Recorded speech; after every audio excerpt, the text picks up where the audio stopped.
Just listen what's called the is the word of the guy who was hated by the god of failure. Just lean.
He says half the world is my love. It's a mess, but nobody think it's a joke. Whether it be mother, sister, or daughter, whatever, he doesn't talk about fake love. The outlaw, no age can judge him. Truth is always born in the mind. If the big book had a show in the right of bad, would you have ripped it up? Just listen what's called the is the word of the guy who was hated by the god of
Oh, hey! How's it going, everybody? I'm Ty. We're gonna do a little food review today. Hey, how's it going? Didn't see that one coming, did you, motherfuckers? Hey, what's up? In front of the waiting screen, huh? That's right, baby. You fucking goofball. We're in there. Yeah, didn't see that one coming, did you, hot shots? Hey, I'm Ty. Let me get this out of the way real quick. Make sure I'm live everywhere like I am supposed to be. Dang, that's one of them ones that looks a little bit like a coffee shop, I see. In the background. Yeah. Yeah, you know, the thing we've all been at all the time, for sure. I mean, yeah, I've been to a coffee house McDonald's. Like, that's a thing. Yeah, I remember in Indiana there were a bunch of them. Let me go ahead and put a little music on. Hop on over, make sure Twitch is good. Hey everybody, hi. I think I did tweet everything out. Let me make sure I'm good on YouTube live side real quick. Yes, excellent connection. Beautiful. Hi everybody, I'm Ty. Also, hey Doc, what's good? How you doing, bud? My arms both hurt quite a lot because I had 3 vaccine boosters last night, but that's about it. That's the good hurt, thankfully, though, I'm right? not. That's what you want. Yeah, and as far as like other side effects go, I'm not getting any COVID symptoms, which is the good thing. You know, Nice. That means I'm skipping that part. Oh man, did they give me no ketchup with my order of fries? It's tough out here. They probably thought I would scoop some on my own. Shucks. Hey everybody though. So I figured we would start with a little bit of, you know, it's only fair, right, that I do a food review. That way I know what it's like. Thanks for the follow. Let me see. By the way, did I miss? Let's see what I've got a question though. Yeah. Are any of your options here some nuggets with which to describe what they taste like? No, absolutely not. No. I see, because it is impossible. Gotcha. It's impossible. It can't be done. No one could ever do it. What I have here is a double quarter pounder, a bacon double quarter pounder with cheese. Can you bet channel points on my rating? Ooh, can we Joe is hungry you? Can you set it up, Doc? Does it let you if you do slash I prediction? think I can, actually, yes. Hold on a second. I'm gonna have to figure out how I do that, though. But as a mod, usually that means that I can set up promotion, like that kind of thing. So I'll do the review. I have a feeling. Right? Because that's like part of my job is to do the review. We'll do it Joe's Hungry style. I'll eat it, I'll talk about it, I'll discuss what I thought, and then you can like set the above below line. Like I did, right? This is way too much energy, Persona OST. I need you to relax. What's a good... All right, so I've launched... OST? Breath of the Wild OST. Yes, it's time to be in the McDonald's of the wild. Predictions, there we go. Start prediction. I can do this. All right. Beautiful. All right, so first things first, I ordered this for pickup because there is a McDonald's within walking distance of me. So I walked out to the McDonald's, picked it up, brought it back. They didn't start it until I was like 30 seconds away because I pulled out my phone and it was like, you're still not close. Are you sure you want us to start the order? I'm like, I didn't give you access to precise GPS, just regular GPS. This is partially on me. Like, it's my fault to some extent, right? But scooped it up. It was like $8. They had a free medium fry in the McDonald's app. Thanks, McDonald's app. Love you, baby. No ketchup, which is a little sad. Normally, a lot of swelling in these soundtracks, let me tell you. Normally, oh my god.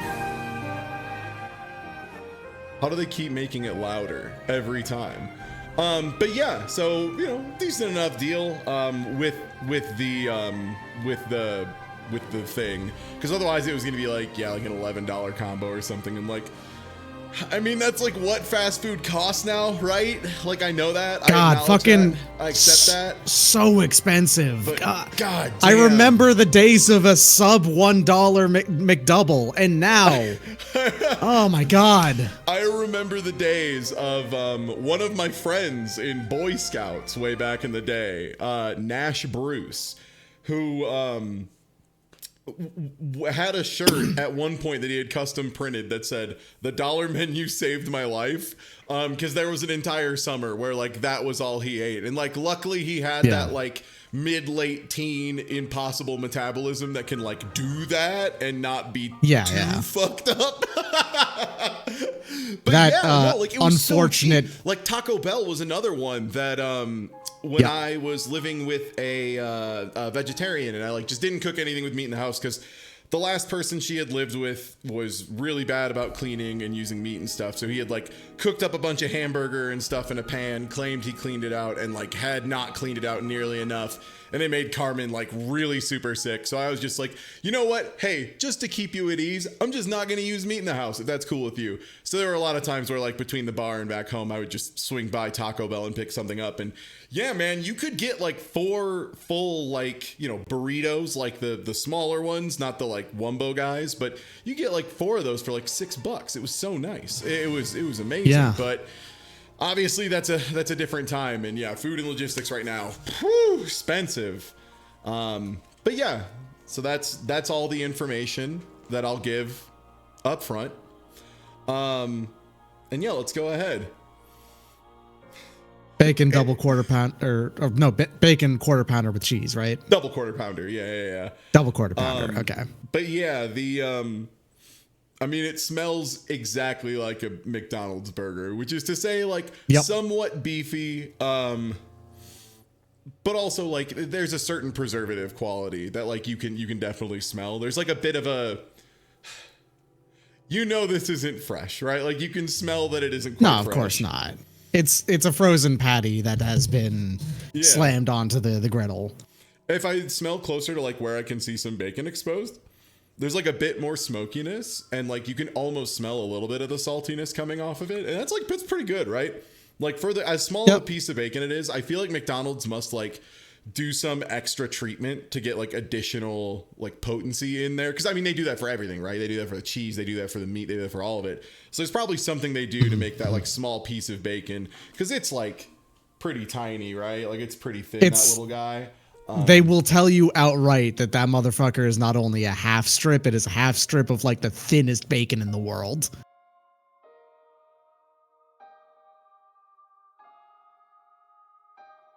They got that really soft quality to them, right? Like where the beef is super soft.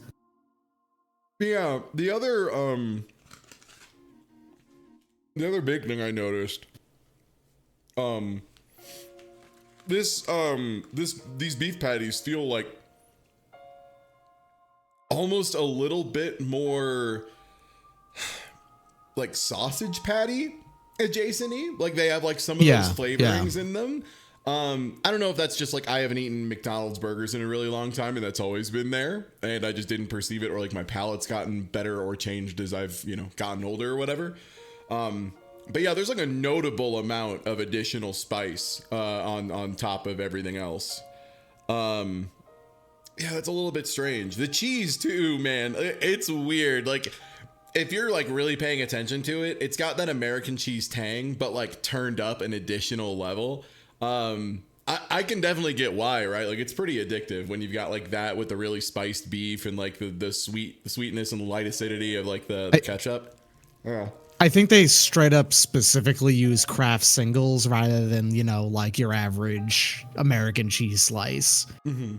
Your average American cheese slice is actually made with like 2% milk is the thing. Yeah. It is a lower fat cheese.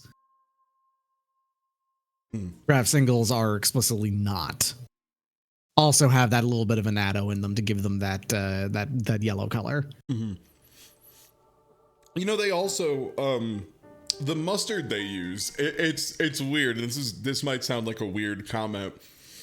I feel like they use a higher volume of lower potency mustard, if that makes sense. Like there's more mustard than I'd expect, but it's like weaker mustard than I would expect. But also, I'm a little freak who uses the big whole grain mustard that's just like 80% vinegar, and it's like get these hands in mustard form. So something I definitely prefer over any McDonald burg is that they actually put sauces on them compared to the others, which are so fucking dry for some reason. Like a Wendy's or Burger King burger, it's going to be dry. Like they don't put much fucking sauce on them. Yeah, I would agree. And like, especially when I make a burger sauce at home, which I'm again a little weirdo who when I make a burger sauce, I just look at everything that's available in the kitchen and like think for a second, and I'm like, I could put all of this in. And like I'll often make like a 17 ingredient sauce, which is that excessive? Yes. Would I recommend anyone copy it? No. Would I recommend anyone copy like the ideas behind it? Absolutely. Like it would be good as a 3 ingredient sauce, but as a 17, let's go, baby. But yeah, you want to put like a decent amount of sauce on like a good hamburger, especially if it's like fairly thin comparatively. That last bite, that breakfast sausage flavor was like really notable there, and I'm almost wondering if that's like it might also be the bacon causing that a little. Yeah, that's what I was thinking, is there might be, and I don't know if that's then like really there or if that's just like an association, or if like they put that flavoring in the bacon. That feels entirely possible, that they like slam some sausage seasoning on the bacon, and that's part of how they make it taste stronger than it viably should be, given how tiny it is and how thin.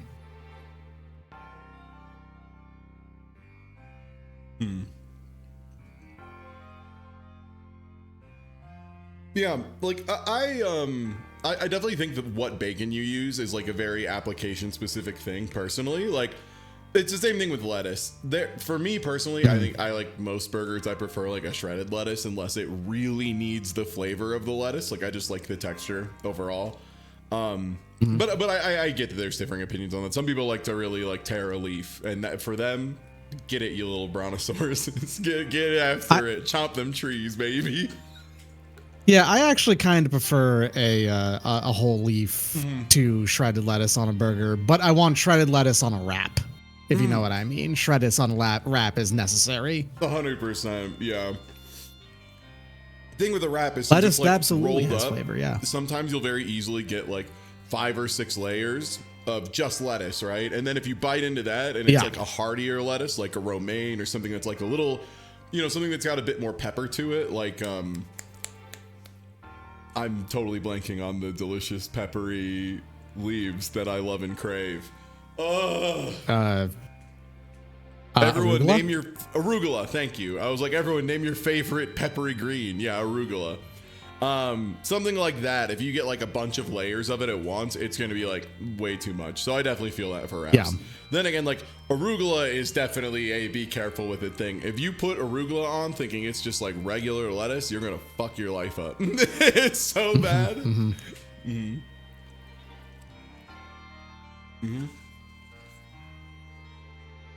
Blorger.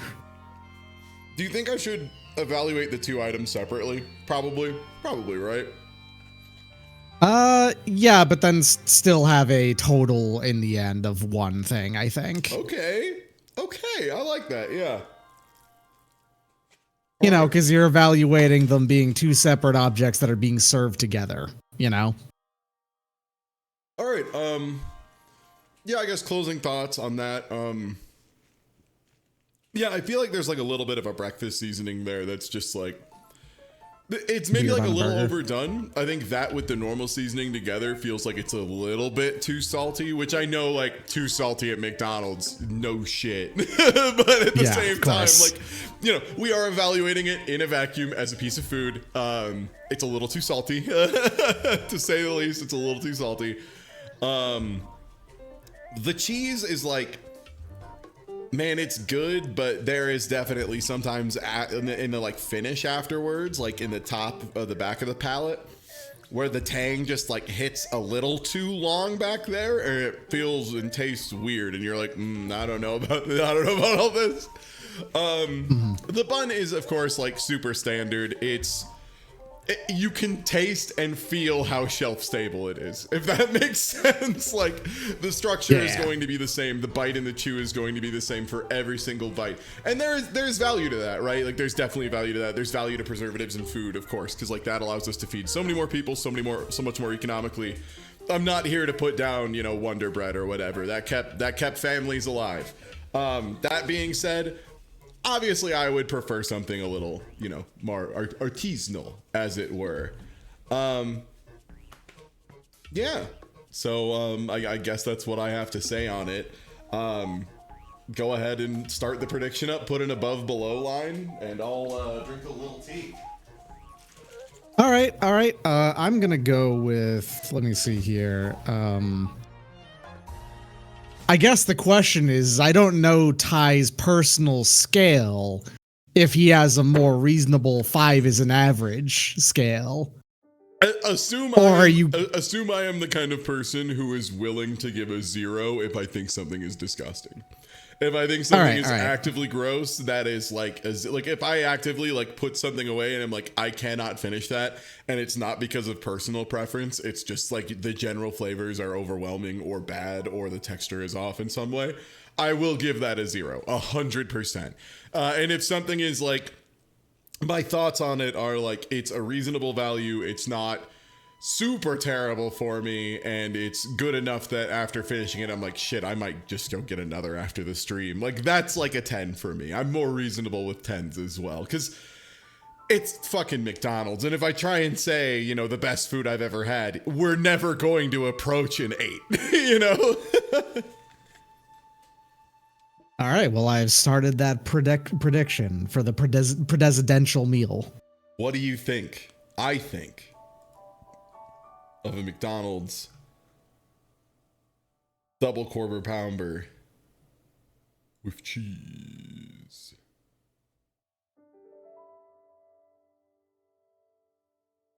I put out what I would personally put as like maybe slightly above average, maybe. Yeah.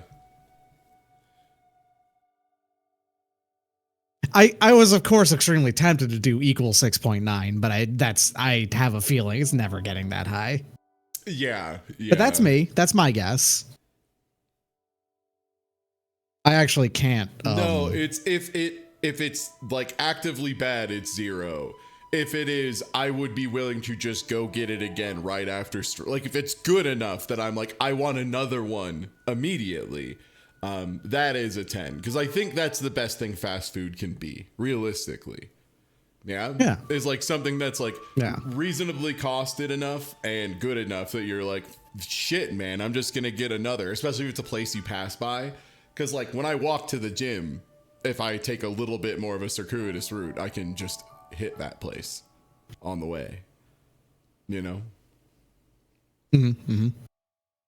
How high is that bar? That can't give you that much information. This is the Joe is hungry test, You just gotta feel it out based on. I'm giving you way more than that, fool. Here's another tip. I don't eat sour cream. I will not eat sour cream as a food. That's not a food group, and I won't accept it as one. Everyone looked up on the results on YouTube. Damn it. I knew it.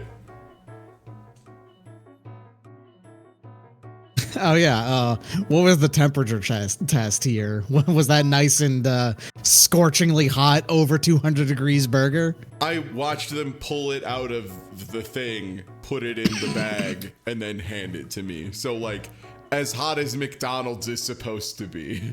Realistically, like, they took it out of the cooker after the cooker dinged and they handed it to me, and it's McDonald's, and it's the closest thing you can get to being machine made while still having any interaction with a human being.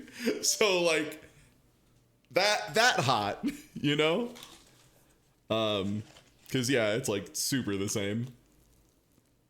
What was the convenience of ordering it? Was it inconvenient or fine? I used my phone and put the order in, and then I walked in the door and was like, Oh, you walked in the I'm door. here. You'd never do that. Well, I was just walking the whole way because it's within walking distance. Yeah, you didn't walk around for the drive-through and go up to the drive-through while on foot. No, I didn't give the pervert option. Can we close that prediction early? Yeah. Okay. You can close that, or I could close it right now if we wanted to. Yeah, go for it. I think folks have let's had see plenty here. of time to vote here. I'm pretty sure I can do that. Terms and conditions and Am I allowed to close this early? Hold on. Okay, then let me just lock in my number.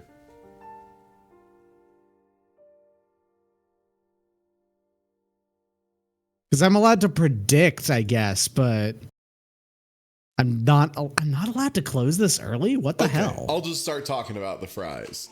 Okay. I'm sorry there's no ketchup in my house yet.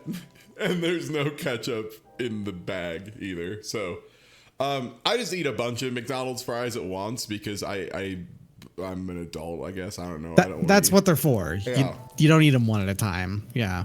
Correct. Man. Honestly, like even without ketchup.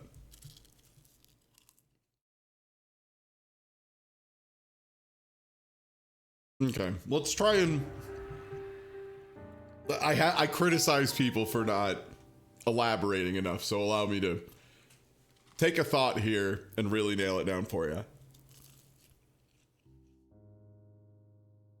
So, the first thing obviously is the salt, and the thing is when you bunch them up like this, you get a really nice distribution of salt throughout the different layers, right? And there's a bit of like a heterogeneity because you just naturally kind of bunch them up in a different shape every time. So there's a bit of a difference in the way they're dispersed every single bite, which I think adds to like the addictiveness, right? Like there's a little bit of a difference. They're very similar and very consistent, but there are like minor differences that you can definitely perceive and you can feel and you can experience, right? And I think that's like part of it. The shell on the outside of them, like the fried portion, is definitely thicker than most. And if you don't pay attention, you don't really realize it. But it definitely gives McDonald's fries like a bit more of a chew overall, right? Score on the burger. 5.9. It's like okay for a McDonald's item, but like I would not order it again, and especially because it is one of the highest price pointed items on the menu. Like if I'm gonna get a premium item at McDonald's, it better be pretty fucking nasty. That shit better be like an 8 at least. So yeah, I would say 5.9. Like it's like fine, right? Like it's still like a McDonald's burger. It meets or exceeds expectations of a McDonald's burger, but at the price point, definitely wouldn't roll for it. No, it wasn't super huge on it. Like, you know, fine. I'm not like mad. I'm not upset that I got it. But again, will I ever get it again? Probably not for at least 6 years now that I've evaluated it. You know, like now that I've like really sat down and had thoughts with it. No, I'm never going to order one of those again. So yeah, like for like 5.8, 5.9 in that range. All right, back to the fries. Yeah, the chewiness of the shell is like way more than I realized, and that's partially I think due to like the shoestring form factor, right?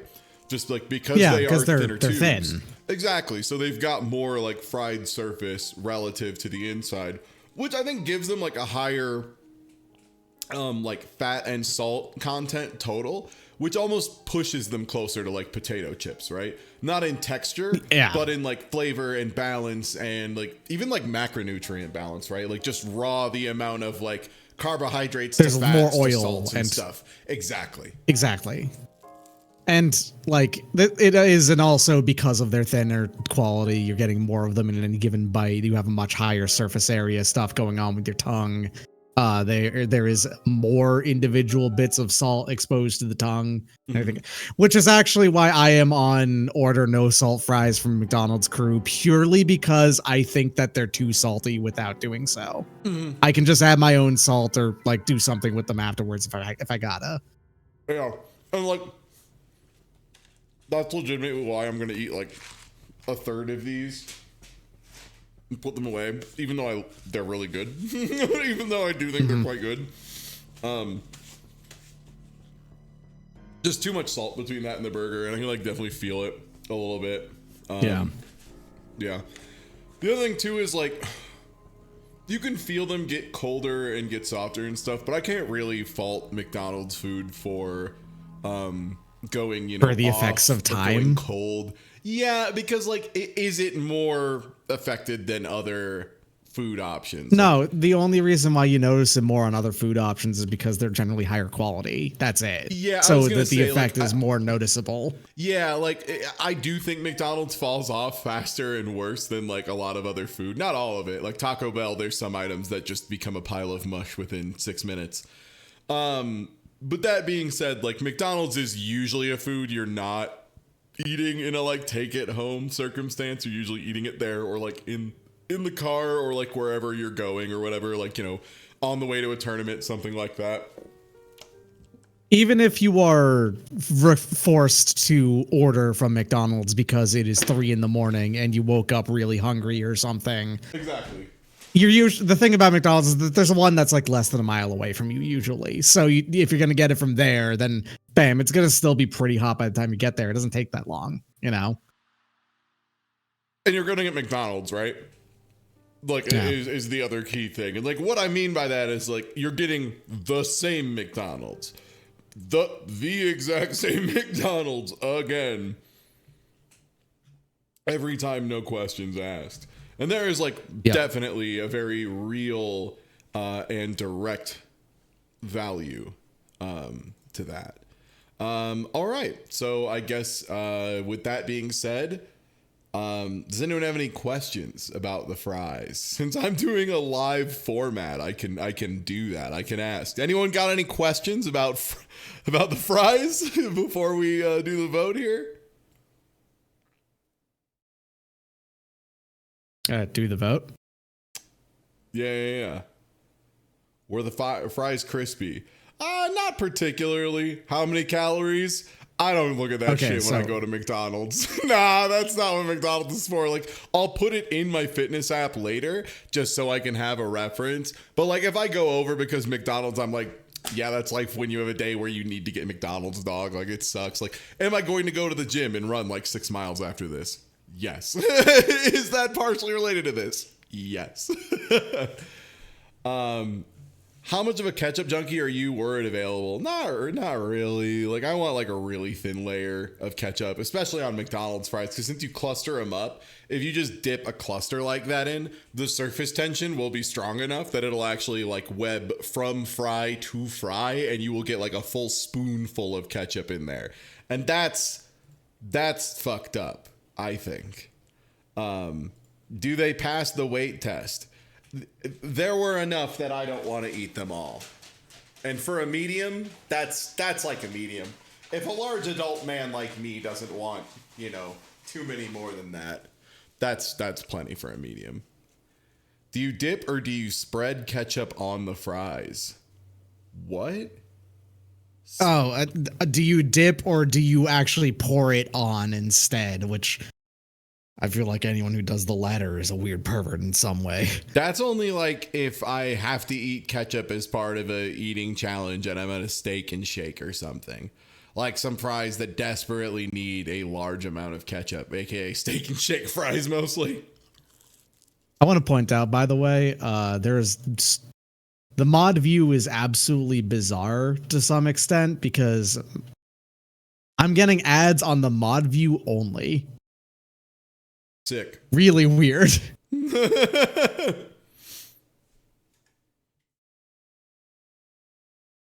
All right. My thing about ketchup is I actually like to cook with ketchup more than I like to actually use ketchup as a condiment. I barely eat ketchup on its own, but I actually cook with ketchup more frequently than you'd expect. There was a ketchup I really loved that I have had so much trouble finding ever again. I think it was just like a small, independent company or like an independent pretend spin-off of a company made a product that was like no sugar added curry ketchup. And it was so fucking good because it was like literally a quarter of the sweetness of normal ketchup with just like a little bit of complexity from curry spices.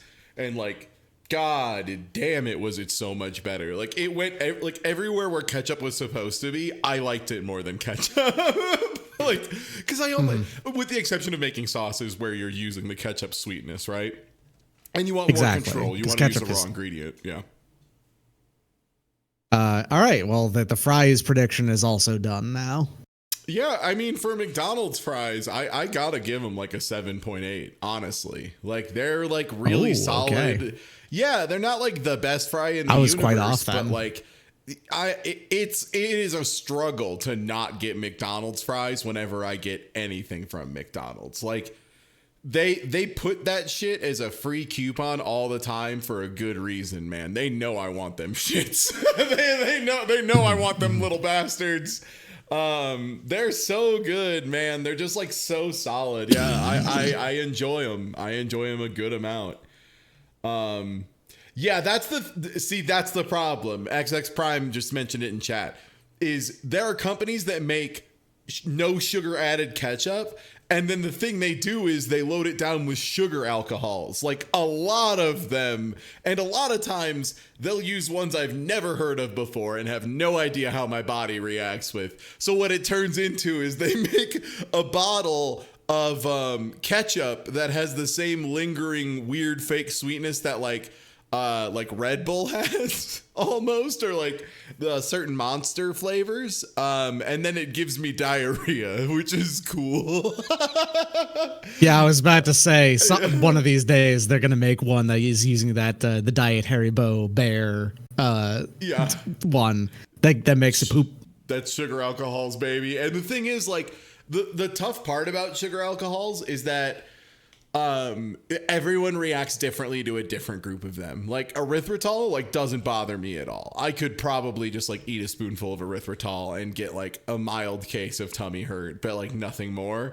Whereas there's people I know who they drink like a 1/4 milligram of erythritol and they're just like, see you in a week. I gotta go poo forever, so you just gotta figure out which one. No sugar at all, lower carb, girl, same. Yeah, right. It's brutal. It's brutal. I hope I can find the good ketchup. Well, thank you everyone for being here for my first live food review. I mean, probably not the actual first, because I've done like, the bad foods here and there, if that counts, which I think it does. I think reviewing onion water is important. What if it was really good? This is KFC Double Down erasure. I don't think I ever reviewed it, did I? You didn't, but I just made a bunch of videos of me eating it and then panning to a different video of me eating it. What a fun video. Why don't you enjoy a KFC Double Down? Oh, that video was awesome. But yeah, we're going to do watching food reviews. We've got some new fellows to look through. We've got a couple videos from old friends that I want to check in on. We got a couple Joe is Hungry, so look forward to that. But speaking of McDonald's, McDonald's in, I want to say, one location in the U.S. opened up Cosmix, COSMC''S,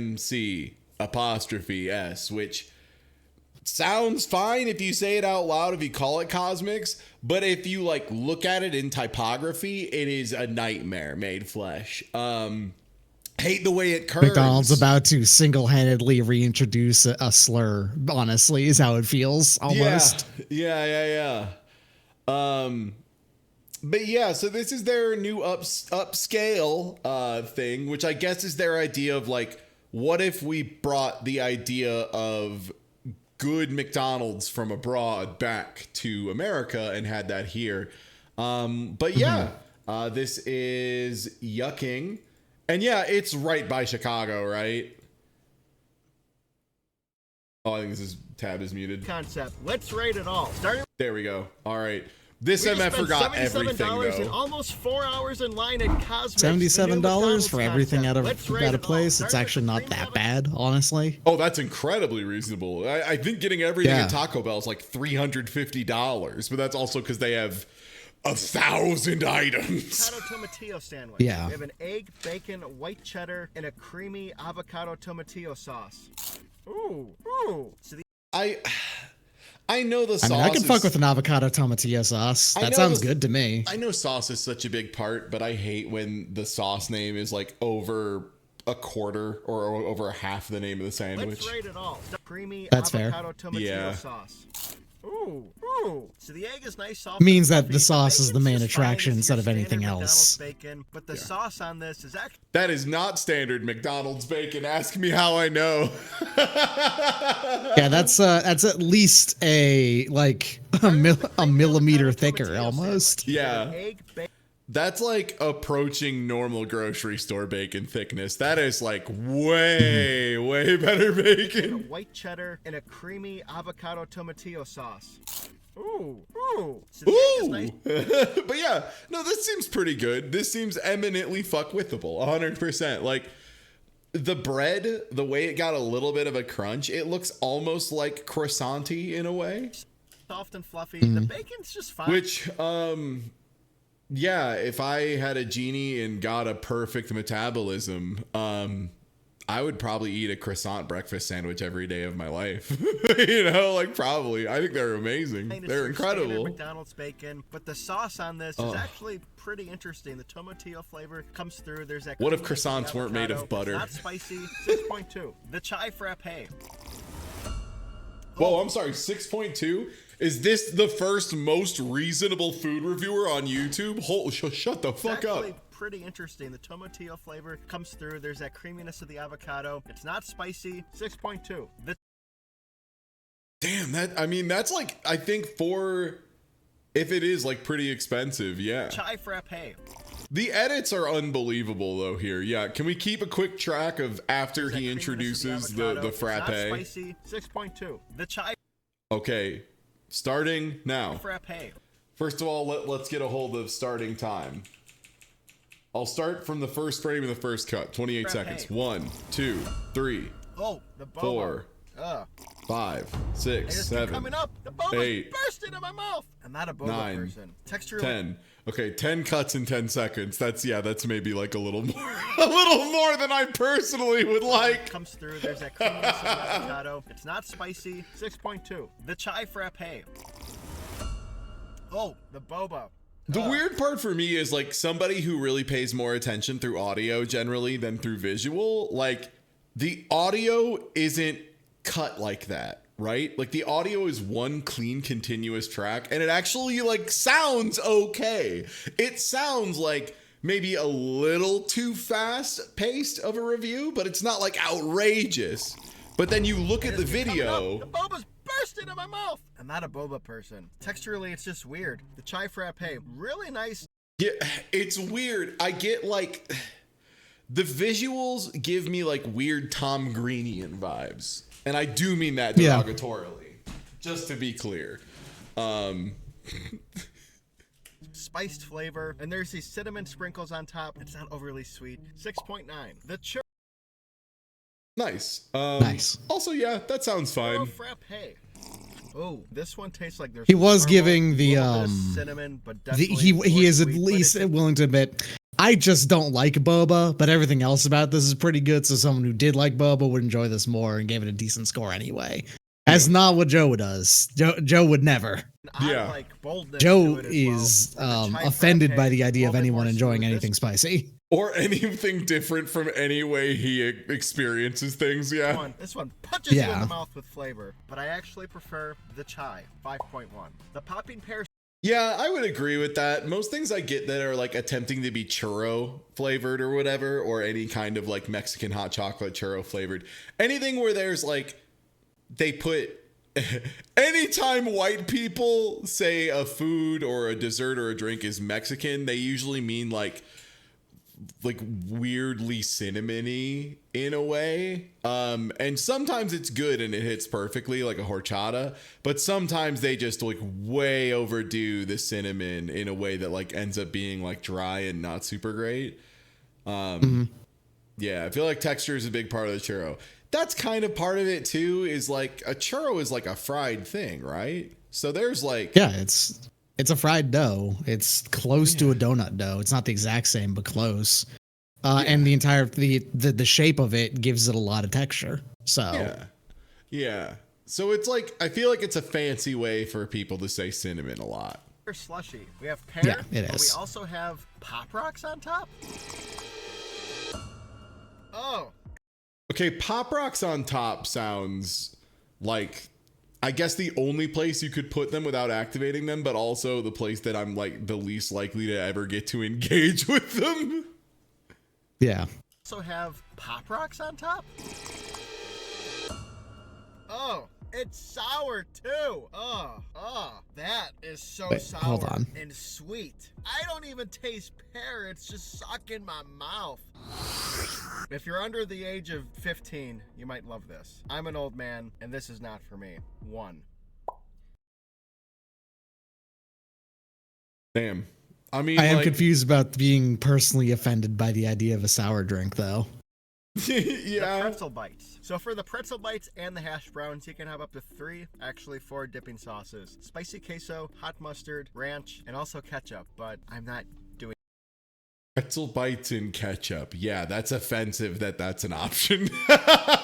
Like, I know they're going to offer it because they have it there, but I'll be real. They shouldn't. They shouldn't have. This is one time where they emphatically should not have. ketchup with pretzels. Let's get a pretzel bite with the spicy queso. Oh, I like a cheese sauce or a mustard with a pretzel bite. the pretzels, it's been about 10 minutes since we got them, and already they're not hot. They're getting kind of hard. They're not really, they don't keep well. So if you get Yeah, I mean, hot pretzels in general don't keep super well, but like the more you ensmallify them, the more you make them closer to like a mini pretzel, the more they're going to just naturally convert to a mini pretzel. Yeah, and then all mini pretzels is the same as is known. Pretzels is the same. Yeah.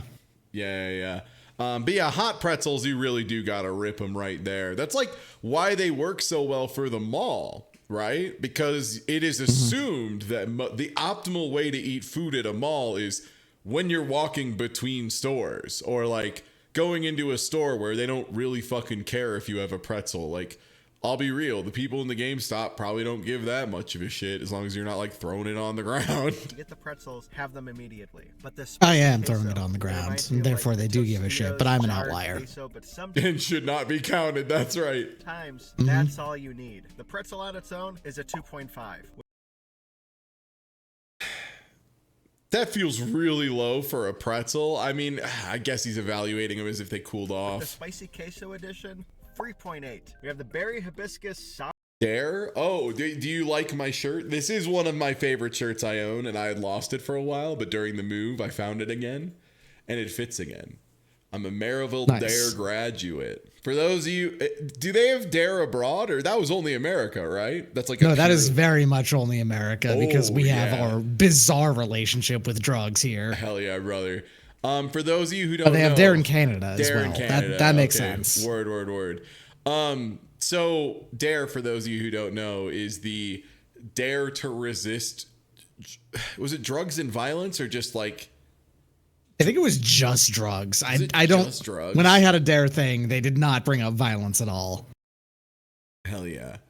Drug abuse resistance education. That's what it was. But yeah, they were really famously ineffective. Like, literally probably got negative results, probably made the drug problem in America worse. Program. Famously. Let me tell you. Just horrible. Let me tell you about Lowell High School in Lowell, Massachusetts, and the methadone clinic that's right next to it. let me tell you about Lowell, Indiana, and Lowell High School, and the Dare Education program I had, where they gave us such extensive instructions on how to avoid buying drugs. It was just was just the least coded set of instructions on where you can look for drugs. It was unbelievable. Like, they were like, don't use drugs because they kick so much ass, you'll never want to do anything else. And it's like, that's not a good way to sell, especially if you're like, there's a chance it'll mess you up forever. You can't tell teens that. They don't perceive danger long-term correctly. Their brains don't do it yet. They just can't. Teens fathom. believe they're invincible. Yes. That's how they work. They have to, or else they can't, like, be bold enough and try stuff, you know? But yeah, holy shit. So that's what Dare is. Perhaps the largest failure, considering the American war on drugs is one of the greatest failures, you know, as far as like enforcement in history. This was a big part of it. So anyone like me who's wearing a Dare shirt is wearing it as just a little tiny little fuck you to the guy, just a little one, just like, don't do that shit again. Wear a Dare shirt, immediately go to a dispensary. Yeah, that was one of the first things I did when I went to Colorado, was put this shirt on and went and bought weed legally. Okay, a little bit of sweetness, nice tartness with the lemonade, not super sour. It's not a pucker like the pear. This was just a nice lemonade, refreshing. 6.9. Now for the spicy queso breakfast sandwich. I feel like you had to really fuck up lemonade for it to be bad. I like almost all lemonades that aren't like specifically like a sugar-free lemonade or something I enjoy. There's really good lemonade as well, but I still like cheap lemonade. I was gonna say lemonade for me is either like a hard 7 or like a hard 9.5, and that's literally just, did they do the oleo saccharum? Did they make the oily sugar? Did they leave the lemon peel in there to get the full lemon flavor? Because if so, 9.5. Put the correct alcohol in it the correct way, 10.5. Easy. Like that is literally like one of my favorite drinks of all time that I will get repeatedly is Chef John State Country Fair lemonade with like a properly used like whiskey or something along those lines. Just incredible, can't be beat, most refreshing beverage. Makes the day better, dude. It's just unbelievable. That Country Fair lemonade makes literally the best whiskey sour I've ever had in my life. I'd speak from experience, having made exactly that. Yeah, it's unbelievable. If you want a little bit of extra zazz, or you want to kick it up just a little bit, you can throw like a little bit of another kind of bitter you like in there. Like if you want it more floral. Oh yeah, I've thrown blood oranges in there. Yeah, or like you can just put a dash of like orange bitter or something along those lines. You mean in the mixed drink. Sorry, Yeah, I thought you meant drink. in the lemonade. No, Yeah. I mean in the drink, because you can like give it a little bit more of a nose by just like adding a dash on top and then not mixing it very much. So you can do a whiskey sour with that and then just put like a single like drop of Angostura on top and like don't mix it, serve it with a straw, and then you just like when you go in for the drink you get a little bit, you air up with floor. See, air up is something bartenders have been doing for ages. We just make something smell nice. For what it's worth, you really have to fuck up a drink for a little dash of bitters to not improve it in some way. It's true. It is oozing. They're really good. It's just dripping everywhere. Let's get after this. Yeah, this looks a little messy, the queso but sauce on this just gushing everywhere, and then the egg similar to the other one. It's a fluffy egg, but then the sausage on this, good flavor, but texturally the sandwich. Wait, there's someone to his side mushy, the crispy that's been there the whole time? Huh. Has he been bringing his partner and forcing her to sit there the whole time while he does this review? Give you a change of textures, but I'm not really. I wonder if this is a case of, hey, I'm gonna go do this. Do you want to be in it? And then just like, I want to get food, but I don't want to be on camera, which is fair. On that sandwich, nice flavor, but it does love bring the a texture, weird 5.2. vibe. So Don't love the texture. Yeah, that's kind of what I was feeling when I looked at this too. Is it looks like it's like very wet and very pillowy, right? Because it's got an egg, it's got a McDonald's sausage. Like, if it was like a real sausage, it would definitely have a bit more pull to it, which would help offset, the softness of the egg and the gooiness of the cheese sauce. But Yeah, it's probably just a little too soft of a Very sandwich. soft, mushy. The crispy jalapenos are on this to give you a change of textures, but I'm not really getting this on that sandwich. Nice flavor, don't love the texture, 5.2. So Cosmix, there's only one location open right now, and that's in Bolingbrook, Illinois. McDonald's is planning on opening Oh, I'm so sorry to Bolingbrook, Illinois. I'm so sorry that your like random one road is going to be fucked up for 6 months. 10 more locations next year, but for now, the only chance to try Cosmic. Yep. Uh-huh. Yeah. Yep. Yeah. Uh-huh. Yeah, there it is. So this is what it looked like when they opened God, was it In-N-Out? I think it was in Colorado. There was like one that opened like I think it was like south of Denver. This happened with the first Popeyes around here. Once I finally got Popeyes up here. And yeah, we had like a fighting in line incident within like a week of the In-N-Out being opened. Yeah, people just want to try the new thing. That being said, yeah, you just got to have a moment with yourself in the universe and like really take in and ask yourself, is this worth waiting more than 2 hours? Or should I just get something else? You know what and it's check worth out waiting this later? for? Huh? It's worth waiting a couple months to go do this so this dies down, you Correct. know? And then you can go check it out. Or order it for pickup at like 9 a.m. and then just when your phone goes off, be like, sweet, and go over. They probably don't let you do that. They should, though. Is in Bolingbrook, Illinois. And if you go, expect to wait a Buc-ee's is coming to Johnsontown? Yo, you're telling me after I finally got to go to my first Buc-ee's down in Texas, now they're bringing Buc-ee's here? Truly, the energy has been carried. It's drive-through only. Beautiful. You have to be in a car. The customer service, so nice. The only hiccup was that they did not have then a mixed bag of the McPops. Unfortunately, we are out of the McPop. Oh, so that wasn't everything from the place, man. You can't say this is you tried everything if they were out of something. Sorry, they didn't have the McPops. They didn't have the McPops. Pops. Cookie butter? Indiana's Cookie getting butter? the Wawas? What the fuck? Oh, do you not know about cookie butter? Cookie butter? Cookie butter is a substance made of, I believe, like ground up cookies with some form of like fat woven into it. Probably palm oil. Something like that. Yeah. I think it's like people Palm have different oil's in ways all of making that it. shit. But yeah, it's like ground up cookies basically. I see. That's okay. They looked amazing, It's Dutch and Belgian in origin. That makes sense. but that's okay because we have everything else. Now for the savory hash browns. They're smaller than your normal McDonald's hash brown. As but they're opposed to larger what? than- A sweet hash brown? Yeah, what the fuck are you talking about? What's a Savory? non-savory hash brown? You know what? This is a thing that I've seen in a couple places now that I'm thinking about it, where I've seen things described as like savory chicken or savory turkey or something, and they're referring to like a savory spice blend, aka like a classic Italian like use a- on meats type. So, like kind of seasoning. like a Scarborough Fair sort of thing. I think Farce of so. sage, rosemary, and thyme. Yeah.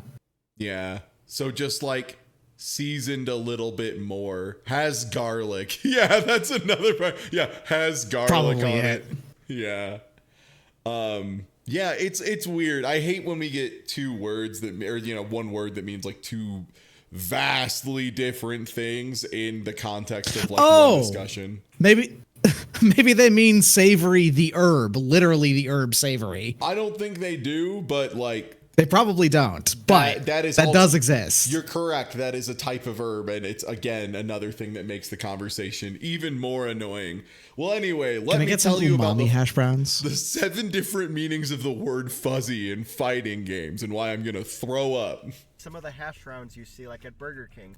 A little queso in the hash brown.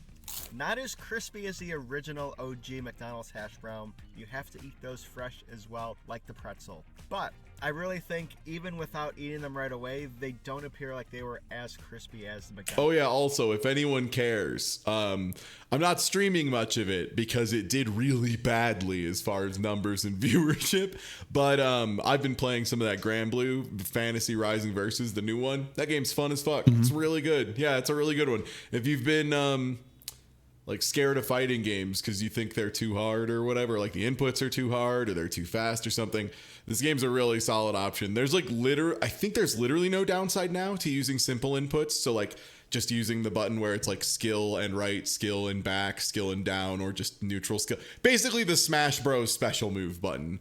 There's like almost no downside to using it, especially in combos. It's 10% less damage, I think only in neutral. But yeah, no penalty whatsoever in combos. Like literally the only reason you would be worried about that is like if you're doing DPs on wake up, which frankly, as somebody who's like a pretty high level fighting game player at this point, just do the easy input DP. Just fucking use the easy input DP. It's so much better. Like the little bit of consistency, or you know, the consistency you lose by not using that and instead trying to do it manually is just simply not worth the damage. Like just use the easy input one. Daigo uses the easy input one. Kazunoko uses the easy input one. It's so good to be able to just press a button and have the right thing happen. But yeah, I would, check that out. It's good. I've been playing in the Discord too occasionally. So if you're on the Patreon Discord and you want to play some, feel free to ask in there. There's been a bunch of folks playing. That McDonald's hash brown has crisp. The spices inside of the hash brown are really nice. It's a super flavorful hash brown. It's not better than the OG. 7.1 for the hash brown. McDonald's. God, not better than the OG 7.1.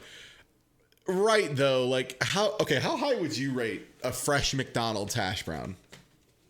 I don't like hash browns. Okay, sick. I do. I would say a McDonald's hash brown, fresh, exactly 2 of them, no more. I would give like a 9.1. I think they are possibly the single best item McDonald's serves. Like realistically, I think they're just incredible. I think it's a perfect application of them. I think they're super addictive. You do want like a little bit of ketchup or something with them, but like, yeah, especially fresh is like a big part of this consideration. Like getting them fresh, eating them right there. God damn, are they good? They're so good, dude. If you're listening, you take also this is assuming unfortunately it's the kind of morning where you can like eat a little breakfast and go back to sleep.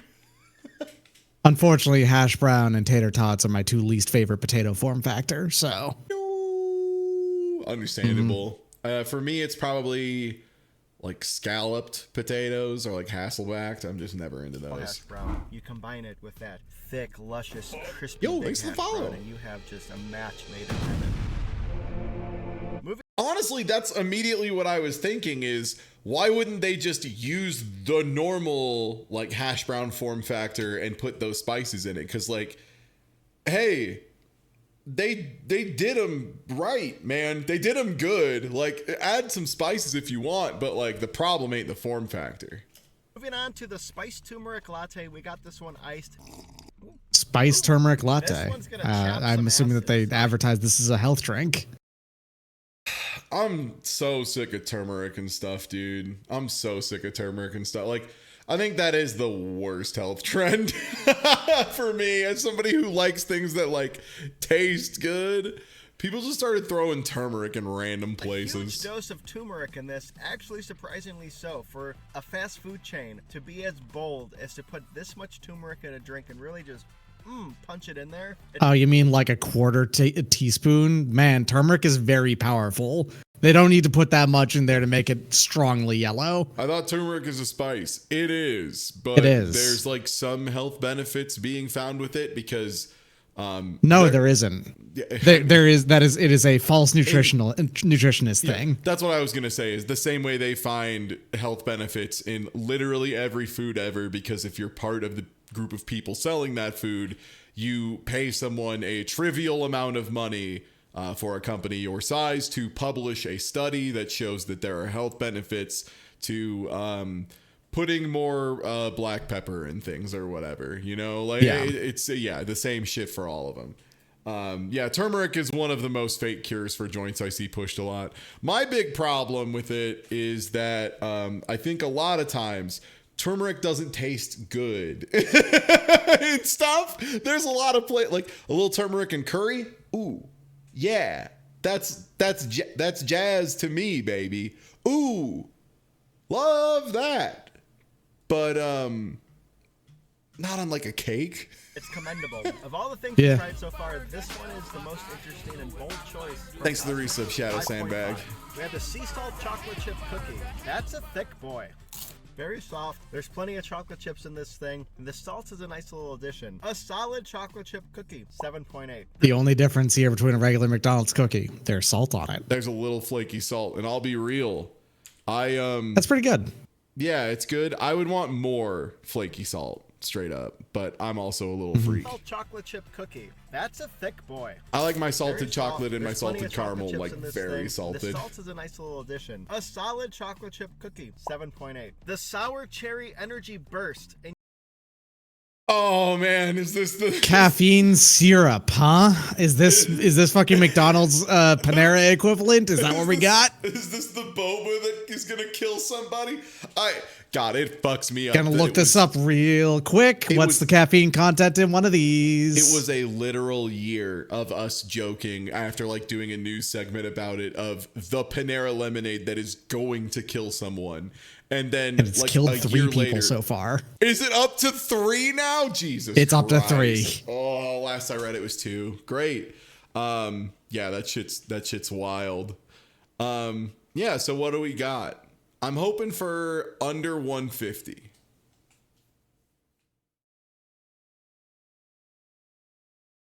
I'm still looking it up. This is harder to find because Yeah, like just there's only cosmic. one restaurant that's doing this. Yeah.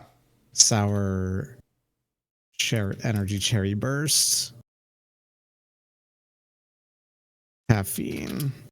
Yeah, I wouldn't hate there being legislation that just says like the highest amount of caffeine you can serve in a single beverage, no matter what, is 300 milligrams. I think that would be fine because like that's a very strong energy drink, right? Like that is an extra strength energy drink. You don't need more than that. You just don't, man. You just do not. If you need more than Ooh, 300, you need a break is what you need. That is problematic. They are not listing the caffeine content in this. Yes. And yeah, the Panera, yeah, so apparently some of the Paneras have moved the lemonade that kills you behind the counter. So you have to go up and ask for a refill and they will limit you. The other thing is they reduced the amount of caffeine in all of them because the original version of it, the large had, I think it was like 417, something like that, milligrams of caffeine, which again is like 1 1/3 cans of Rain, which Rain is fine because if you drink a can of Rain, you know you're getting a shitload of caffeine. That's the contract. That's what you signed up for.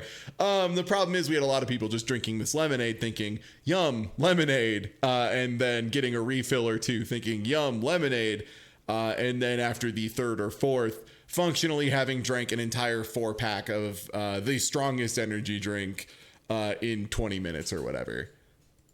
And you can see the boba just waiting. Oh, I hate it!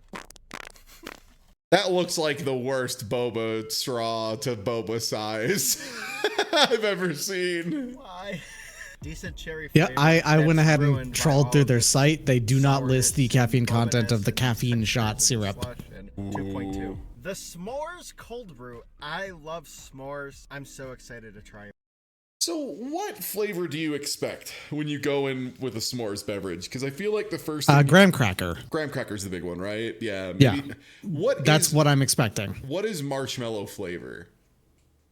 If Sugar. anything? Just sweetness, right? Yeah, It's just sugar. Yeah. yeah. Try this. The Interesting. marshmallows are a Way purely more texture thing. chocolate over So anything. Maybe there's a tiny hint of marshmallow, but it's definitely not shining. Yeah, maybe like a touch okay, of he's vanilla. not getting any graham at all. All right. This s'mores cold brew does not make me want some more. 3.8. What is the flavor of graham cracker? because I don't think it's graham. That's hard to describe. It's Yeah. graham cracker. It's like vaguely it's like somewhere between nutty and honey-ish, basically. Yeah, like a It's- gentle sweetness. it's a with little bit of like a- toasted bread kind of. nuttiness. Exactly. Yeah. I immediately associate the graham cracker flavor exclusively with graham crackers. That's the thing. Same. So it's hard to describe what it tastes like.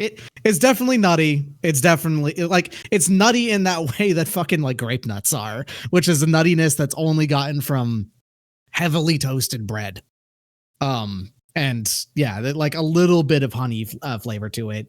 Maybe like the extremely slightest bit of spice, like cinnamon-ish. But I say spice, I mean warm spices.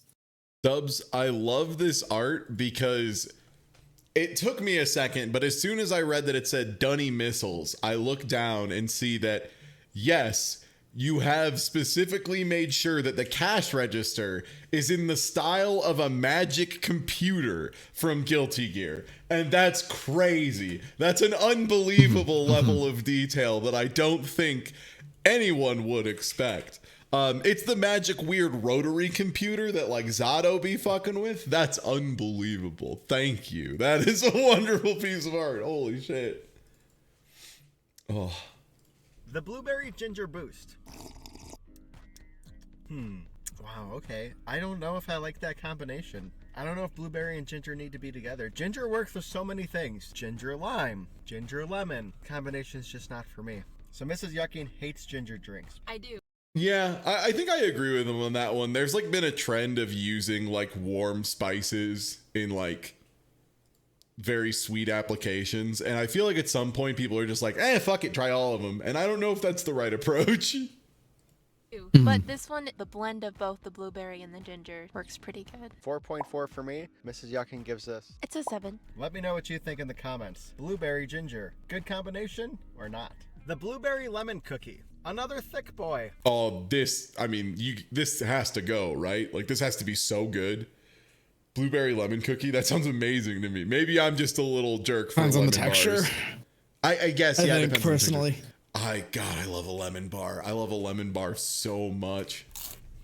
This one's very interesting. This one reminds me of like a blueberry crumble cake. I'm not getting a ton of lemon on this. I'll admit, the first bite, I was a little confused. I didn't know where the cookie was going. I don't think I... The topping almost looks like a coffee cake. Kind of like a Almost, streusel-ish yeah. texture. Yeah. I had some blueberry in that bite. But once you get to the berries, I like how the outer edge is crispy, but the inside is nice and soft. It's a lovely cookie. 8.1. The most surprising twist of all, I can confirm the napkins are different than at McDonald's. Because they're just paper towels? Because that's just some paper towels, right? Like, Yeah. Different textures. I'm pretty sure those are just like some bounty sheets. Yeah. This has apparently a pre-workout boost in it. Ooh. Ooh. Oh, if that's a pre-workout shot, that's a fuckload of caffeine then. I was gonna say, Right? yeah, because you know what pre-workout means? As somebody who's jumped between a couple different pre-workouts, it's like some stuff that you probably don't need that much and a fuck ton of caffeine. Yeah, it's just like an unbelievable amount of caffeine. Like, hey, do you want like 400 milligrams of caffeine in a single scoop? That's pre-workout, baby. And they'll also put some like not BCAAs, what is it? Beta alanine. They'll put enough beta alanine that it feels like you're having needles in your skin all day. Enjoy. Okay. Oh, a nice island punch. This reminds me of a tiki drink. A little bit of tartness too at the end. That's bad. Reminded of a tiki drink with how he's describing it. Problem with tiki drinks is that shit is addictive. They will make you want to drink more of them. Yeah. Of the 4 signature, Which is galactic not great boosts for that a we tried, pre-workout I like shot. The Island Pick Me Up Punch the most. Yeah. This is a 7.2. We were gonna move on to the caramel brownie sundae, but unfortunately, we do not have it in this order. We did not realize it was missing until now. Life's hard, man. Cosmics, worth going to? Worth waiting 4 hours? You let me know in the comments. As for me, Oh my god. I don't know what to do. I just 4 hours, dude? Also, wait, are you not going to give me your opinion? Am I not going to get to know what you... Like, my man, I'm here to I'm here to hear what you think. I want to know what you think. Am I dumb? Am I stupid? No. If I'm watching something that's a food review, the only thing I'm interested in is what their opinion is, so it can possibly affect whether or not I'm going to go out and grab it myself. I want to know about. I just want to know about the food. You know, I don't feel like that's too wild. Sir, please tell me what your opinion on Cosmix is. Not individually, as a whole. Well, you waited 4 hours for this. Got the yucking here in the office. Could you tell me how do you feel about this? I don't know what to do. I just spent my. Well, we did our best. We played good. We gave 100%.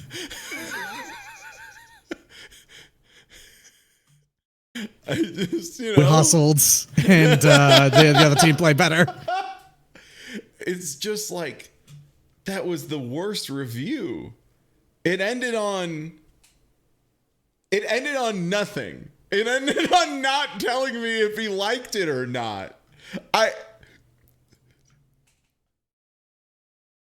Okay, I feel like yucking is just DQ'd purely on didn't review the food at the end. He reviewed everything individually and then asked what your opinion was about the entire thing. That's not that. No, man, you can't do that. Yeah. Oh wow. Okay. Yeah. That's something to see. Joe's hungry. And this time it's Joe is hungry going to review the McRib. Yeah, I feel like, especially if you were there waiting for 4 hours, you owe it to yourself to evaluate if it was worth it. Like, as a human being, you know what? That's probably what it is he was afraid to confront his own mortality and realize it wasn't worth his time. You're looking for the coolest content on Twitch? I mean, is Joseph is hungry that? That's a good question. I'm in the corner. That's I think true. that makes it worse. You are there. Hello, everybody, again. My name is Joe, and you found yourself at the Joe is Hungry We turn channel. the quality up Pre-cooked on and Joe. held indefinitely for resale right here within the city limits of Fairmount, Georgia. Before we move on with this video, I'd like to give a few special shout-outs. got ourselves a cold day. I'm gonna go turn the heat on. Congratulations, Xavier and Josh, Devon, James and Jay, and Macy from work. You definitely know who you are. Macy from work.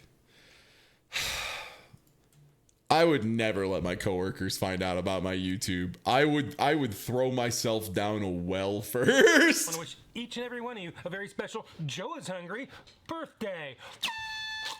I want to thank everybody that took time to leave a comment and participate in this week's food poll. The people have spoken, so I'm Yeah, this is a new Joe. The McRib was not back at my McDonald's, or else I was going to do that to be thematically appropriate. check out the iconic, long-time running McRib sandwich, which is made of a restructured ground pork patty, Do you think McDonald's uses that language? Do you think they call it a restructured meat patty? originally developed by the U.S. Army to deliver low-cost meat to the troops, covered with tangy barbecue sauce. Is that real? I don't know if that's like a joke or not, because that feels like the kind of thing that could be like, because like that's like spam, right? I think he's just doing like a joke where he's describing spam about the McRib. I think. I don't know. Is Joe on one? It feels like Joe would never go on one.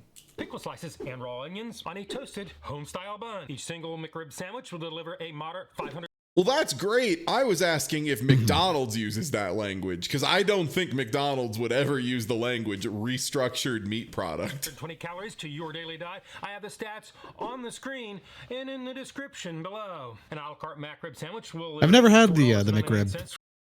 I've had McRib a couple times. They're usually solid. It's like a spiced, like spiced to be more barbecue-ish as opposed to spam, which is like a very salty spice. Like pork thing, dipped in a too sweet but not. I would say it's like closer to Casey Masterpiece than it is to like Sweet Baby Ray's. But a sauce like that, and then with just a bunch of thin onions, a little pickle on a bun. It's a pretty simple sandwich, all told. It's pretty good. I like it. From your already depleted wallet. If you Not everyone likes it because they don't like the restructured patty and the sauces and stuff. But like, it's one of those things that I would eat like one of every like 2 years, which is about as often as I run into them. So that's like perfect. money to burn, make it a combo for $9.29 before taxes in Georgia. Also, prices vary wildly from McDonald's to McDonald's, even in your local shopping area. McDonald's joins a long list of food chains that refuse to include serving weights in their nutritional information. Good. I hope more of them stop because it seems to make you upset. I messaged the customer no service department multiple times. The customer no service department. Fucking drag him, Joe. Just really get in there. Oh man. All right. Opening up this website. Let's. In their nutritional information area, McDonald's joins a long list of food chains that refuse to include serving weights in their nutritional information. I messaged the customer no service department. Oh, it's like I've been punched twice in the chin. Yeah, I hit a really verbal chin music. I hit a really fat, shitty rim shot. I don't think that one came through, but it was there. Multiple times, only to receive a form letter linking me back to the original nutritional information on their website. That's so funny. They got you in a loop. Damn, McDonald's got you in the vortex, bro. You look it up. They're like, yeah, we'll give you, look here. No, I already looked there. All right, well, look here, dork. Wait, according to Wikipedia, which sources their information directly from McDonald's, each sandwich should weigh in at 210 grams or 7.40 ounces. If you break out the Joe's Hungry calculator and do a little bit of fuzzy cat math, you come up with a moderate preliminary, and I stress preliminary, 68 cents an ounce. Before we break out the scales and get... Wait, God, he's so... What was the weight based on? Wikipedia. Which sources their information directly from McDonald's. Each sandwich should weigh in at 210 grams or 7.40 ounces. I'm just looking at Joe's hands and... Dude, did you take a pre-workout shot before filming this? Because like his fingers are just not staying put in any way. I stress preliminary, 68 cents an ounce. Before we break out the scales and get the real-time price per ounce, we need to warm up. Also, like, I don't want to give it to McDonald's, right? I feel I shouldn't have to do this. Yeah. But yeah, the reason they don't list their weights and stuff is because those are changing. Like, they change them all the time to react to logistical stuff. Yeah, like, they are actively making some items smaller. 100%. That's part of their strategy. It sucks, but, like, they're doing that, and that's why they won't list it. Up the old 89 Jetta and roll the drive. So, like, the Wikipedia... I will be shocked if it meets any of the Wikipedia numbers. I wouldn't be surprised if they were all under by like exactly 17% or something. Through at McDonald's in McDonald's, Georgia.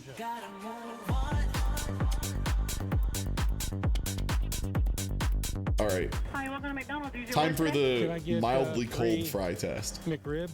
3 McRibs, just the McRibs, not the meals. Correct. What else? That's it. Okay, that's everything for you. Pull around for me. Thank you. Yeah, definitely not as good. Not like I'm gonna throw up or something. The texture gets pretty rough on them. Yeah, I'm doing a review, a food review. Oh. My channel is called Joe is Hungry. Hey. All right, see ya. I've got my McRibs. Let's pull off to the side and do the Joe is Hungry temperature test. Do you think Joe would use the word shrinkflation? Not until it was on the like main cable news. 167.5 degrees Fahrenheit. McRib number 2 is 161.4 degrees Fahrenheit. McRib number 3 is 158.7 degrees Fahrenheit. I really wasn't expecting to be that hot, so kudos. Cartersville, Highway 20, McDonald's, you passed the Joe is Hungry temperature test. So now it's time to get to the meat of the matter, pull the buns apart for all to see, head back to the studios and do. Why is Joe getting nasty? What is this? Since when does Joe make a joke about pulling apart buns? The Joe is Hungry weight test, and before we go any further, we take. It's got an energy today. In other words, we set the chair. It's a little weird. Yeah, like violent Joe.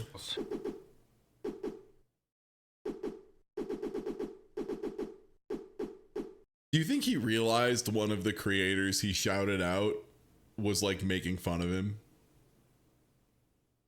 Maybe. Maybe that I was don't know. it. Yeah, who can say? McRib number 1 is 6.30 ounces. McRib number 2 is 6.55 ounces. McRib number 3 comes in at 6.05 ounces or 171 grams. That comes out to an average weight of 6.30 ounces. There's less than a half an ounce variance from McRib to McRib. So today, McDonald's, I'm going to give you a pass on the Joe is Hungry consistency weight test. Now, these things fall more than an ounce below the weight I found on Wikipedia and Faye's lycanthrope, was it literally 17% smaller? Damn. I love just feeling out the waves, you know? Wikipedia does derive these things directly off McDonald's website because Aren't I tolerances didn't see them on typically measured in McDonald's website. percentages? I saw it on Yes. Wikipedia. I can give them Depends on neither what kind a of pass geometric nor a dimensions and fail on the tolerancing you're Joe is using, but Hungry honestly, people usually don't do tolerances for like individual food items. weight test. Now, if you add them all up, average them out, do the math, you come up with a little bit more expensive, 79 cents an ounce. With that behind us, now What it's time the- for the Joe is Hungry big reveal. Yeah, that makes sense. That's how they're giving you the same food item for the same price, even, you know, all these years later.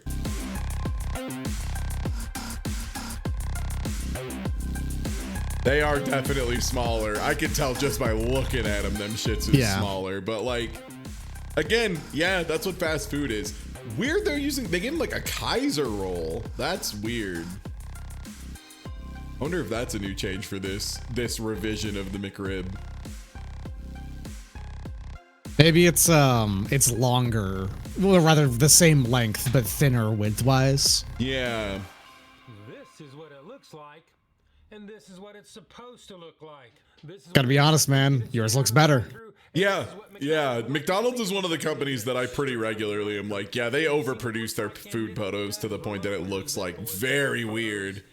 It seems a little bit smaller when you get it in your hands, though, and the barbecue sauce is a little bit. That's what she said. That's what she said. That's what she said. That's what she said. That's what she said. The part with the it looked smaller in your Joe's penis is tiny. Joe, what were you saying about your date? We've seen what it looks like, and it does remotely resemble its ad photos. Is that what they say about your dating profile? Hey! It seems a little bit smaller when you get it in your hands, though. And the barbecue sauce is a little bit darker. Micro penis. But we really can't tell anything until we do one more test, and that would be the Joe is Hungry bite test. So it is bite test, engage.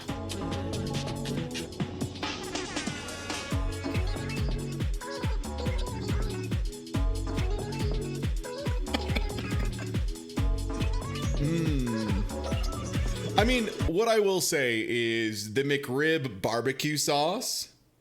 Did you really snag the Space Ghost set? Hell yeah, I did. I painted this entire room in chroma key paint, and I'm getting the fucking value back out of it, baby. One bit at a time. I'm paying this shit off. Also, thanks for being here. Nice to meet you. I think he'll love this. He'll complain about the price, the size, all that stuff. But the sauce is It's so sweet. it's and a sweet like and zero heat is the thing. yeah. Yeah. There's completely no heat whatsoever at the McRib. I'm willing to bet, having never had one. And also, like, he's never really complained about onions or pickles on stuff before, so he's fond of those. Yeah. He's gonna call the sauce tangy. That's right. Yo! Smite with the big raid. What's good? What's good? Hey. Destroy! We were just talking to my friend Joe about his dating life. Remotely resemble its ad photos. It seems a little bit smaller when you get it in your hands, though. Ah! Yeah! All right, let's get back to it. Hey, thanks for Penile the shrinkage. Damn, that thing is loud. Damn, that thing is loud every time. But we're we're watching a little bit of food reviews. We did one ourselves earlier. Space Ghost Values. Thank you. Also, what's good, Smite? What are we doing? Well, some more Link to the Past. I know you've been going ham on that rando. Well, there's plenty of barbecue sauce. He was doing Demon's Crest, actually. Demon's Crest Retro Achievements. Oh, nice. Hey, you know what? That counts as a throwback for Smite for me. That's like one of the Smite classics. Yeah, Demon's Crest. That's the game that I think first Smite just was like, no, you're streaming this now, and I'm making you play through it. And I was like, okay, yes, chef. And we just streamed through it. Like, he was right. It's really good. Demon's Crest game kicks ass, man. It's so good. Yeah, he was right. So make sure It's easily the best game to ever come out of the whole Ghosts and Goblins, like, ugh. Yeah. Like, unless you're willing to count like Marvel, because Arthur and Firebrand are in it. Yeah, 100%. Yeah. It's absolutely Demon's Crest. warm and properly toasted with no evidence of bleed through. I wonder if Smite's ever done like proper speed runs of that game. That would be, I bet Smite would kill it. Sour dill pickles really add to the flavor, and actually could have used a few more. Oh, It's a real shame that this bitch loves a pickle. Oh. Yeah. I mean, white boy love a pickle. That's just true of real life as true, well. I mean, yeah. I'm white there. I will say that right there myself. I love me a good pickle. I want pickles on every sandwich I ever eat. I had a stream where I tried different ways of frying pickles. Yeah, I can't. I can't disagree with him. True. The onions are crunchy. It is a shame that Demon's Crest sold so goddamn poorly that it is like Well, to determine that, we're the gonna only re-release it's ever had was, I think, on the Switch console stuff. Sneakadoodle bite number 1. Oh, he would. Sneakadoodle bite number 2. But yeah, this is Joe is Hungry. Sneakadoodle bite This guy number reviews 3. food, and he has the taste of the whitest white boy you've ever met in your life. Imagine the whitest man. Whiter. No. Whiter. I need you to expand your mind. This is the kind of guy Whiter. who thinks that Taco Bell is like actively spicy. Whiter. Yeah, he complains that Taco Bell doesn't give him enough like sour cream and shit, and will actively bust out a container of sour cream to put in front of him to open it up and literally eat I have watched this fool eat a spoonful of sour cream in fucking 4K. I've seen this asshole eat sour cream. So like that level of white, just to be clear.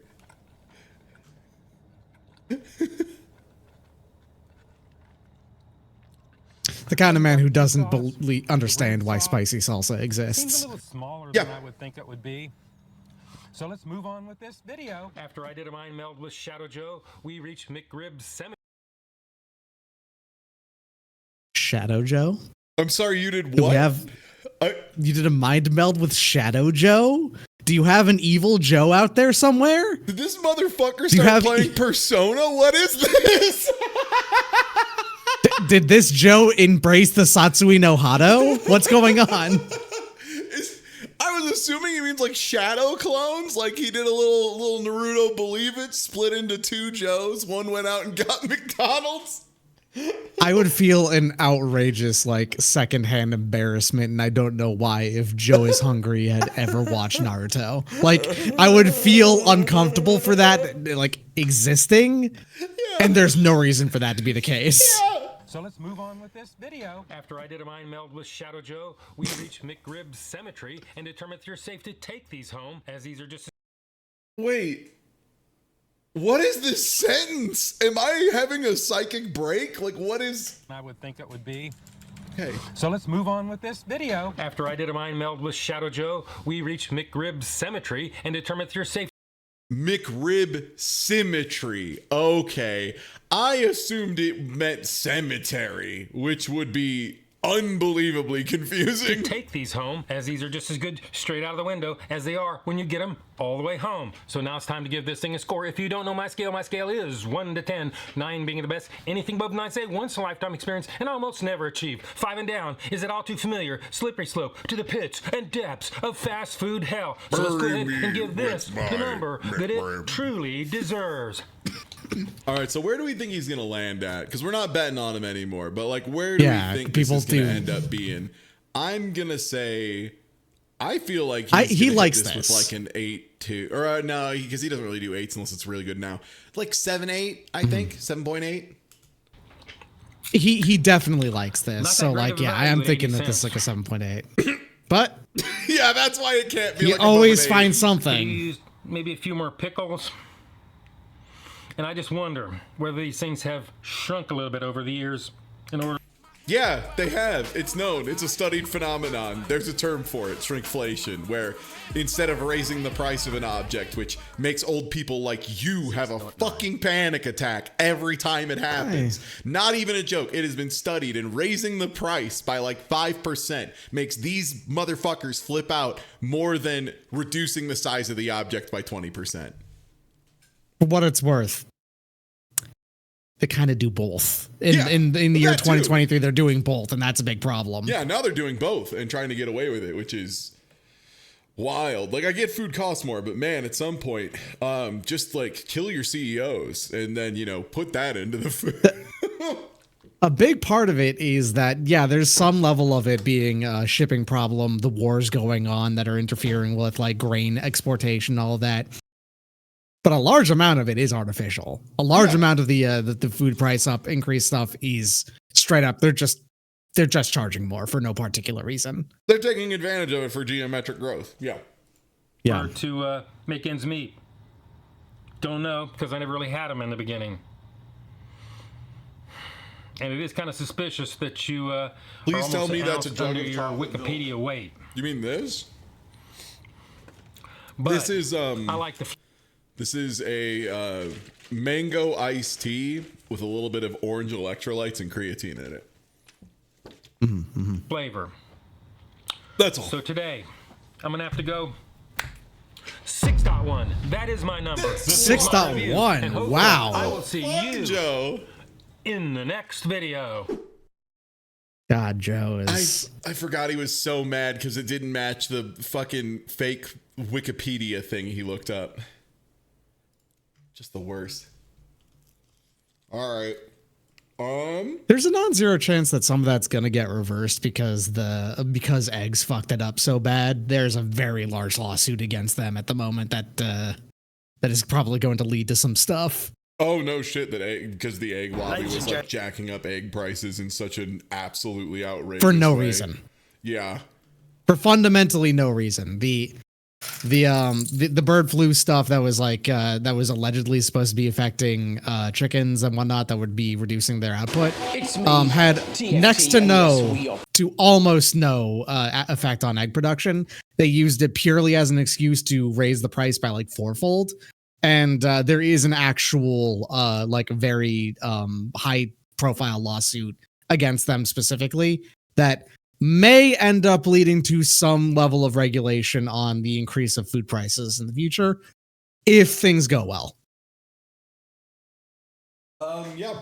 I'll be praying for it, man. I'll be praying for it because that's the egg thing was wild. This is a new guy. This guy's name is TFT, which I don't want to tell him is already taken. Is very That's, much team fight tactics, the auto chess variation of Dota and like League of Legends. Yeah, that's him. That's team fight tactics. It's me, TFT, and yes, we are back with another street food review. Today's destination, we come to a place called Food Fix, Swindon Road in Middlesbrough. Small menu, but very, very compact. Yeah, Teamfight Tactics is like definitely the main of that. Teamfight Tactics, thin film transistor. No, that's not. I don't think about those a lot. Food in here, they're doing all sorts. They're doing pizzas, they're doing kebab wraps, they're doing burgers, they're doing parmesans, they're doing milkshakes, they're doing curries. This place has only been open, I think, a couple of months. It's come highly recommended to us, guys. And you know what? I've been to quite a few places. I've tried quite a few pizzas as well. But these guys are supposed to be something else. Let's take a look. This pizza. All right. Do we think this is going to be whack as fuck? do you think this pizza is going to be whack? Also, yeah, this guy, weirdly enough, I don't feel like properly introduced where he is. It's me, TFT, and yes, we are back with another street food review. Today's destination, we come to a place called Food Fix. Food Fix. Okay, there we go. Swindon Road in Middlesbrough. Small menu, but very, very compact food in here. They're doing all sorts. They're doing pizzas, they're doing kebab wraps, they're doing burgers, they're doing parmesans, they're doing milkshakes. Oh my god, it stands for the Food Troll. Holy shit, I didn't realize. They're doing curries. This place has Never mind, only my been respect open, is I think, a couple shooting of through the months. roof. It's come highly recommended to us, guys. And you know what? I've been to quite a few places once. It's come highly recommended. They're doing kebab wraps, they're doing burgers, they're doing Sorry, there's a thing where sometimes YouTube decides that hitting up and down on the like arrow keys is go forward or back by 5 seconds instead of raise or lower volume, which is what it normally does. I can't tell you what changes it. A few pizzas as well. But Insufferable. these guys are supposed to be something else. Let's take a look. This pizza here, we went for. Okay, it's a little. Looks like it's probably a little doughy, but It looks real freezer pizza to me. yeah. I mean, that goes hand in hand with a doughy pizza, right? Like, Yeah. Yo, DHL. Yo, thank you for getting out a bunch of subs. And congrats. Mew Blank 26, the mediocre Satan, Kinetic Gibbon, and G-Volt. Thank you. It's a half pizza, guys. We've got 12-inch up and desi style, and you got, half up and desi style, and half of that is chicken shawarma. Okay, I have been told that a chicken shawarma, every food ingredient in this place is being used fresh. It's in the middle of nowhere, guys. It's in the middle of like a massive industrial estate. You would never ever think that you'd find a takeaway where. Yeah, I'm gonna be honest. That looks like a really, really mid pizza with some like decent toppings on top of it, which like that works for a pizza, but you can tell when they don't make the like, or their dough is mediocre, but they try to compensate with like better toppings, because that's to some degree that's easier. That's way easier actually to logistic out. Just chopping some stuff like basically at the start of the day and then having it be ready versus having to make the dough days in advance, you know? yeah, like it does seem pretty overloaded. $5.50 is cheap. Yeah, it was $8.50 for what it's worth, is what it said. It's Yeah, $8.50. Yeah, which I don't know if that's cheap or not. and you can't have a pizza without a kebab wrap. Fantastic little place, guys. You got tables as well, seating. Yeah, I'm But this definitely is what I've actually feeling come like, for. yeah, I want some- $10 for a pizza with toppings is like pretty normal. Yeah, that's like a normal price for a pizza like that. It just, yeah, this looks like I would just rather have the shawarma, probably. Got myself a kebab wrap. You can't have a pizza without a kebab wrap. And we What? Is that true? Am I supposed to be having a kebab wrap every time I have a pizza? I guess it's true. guess I'm fucking I have up. been eating pizza wrong my entire life. Damn. Huh. Life's Food for tough. thought. Yeah. Should have got a kebab wrap. We've also gone with their bolognese nachos. That's right, don't be surprised. They even sell I'm sorry, did they call those bolognese nachos, huh?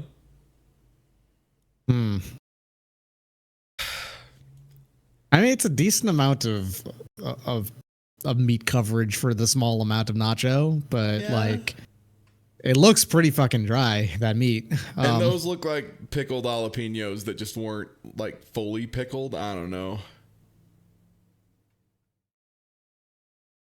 Those don't look like good nachos to me they're personally. even selling nachos, milkshakes as well. Tea and coffee.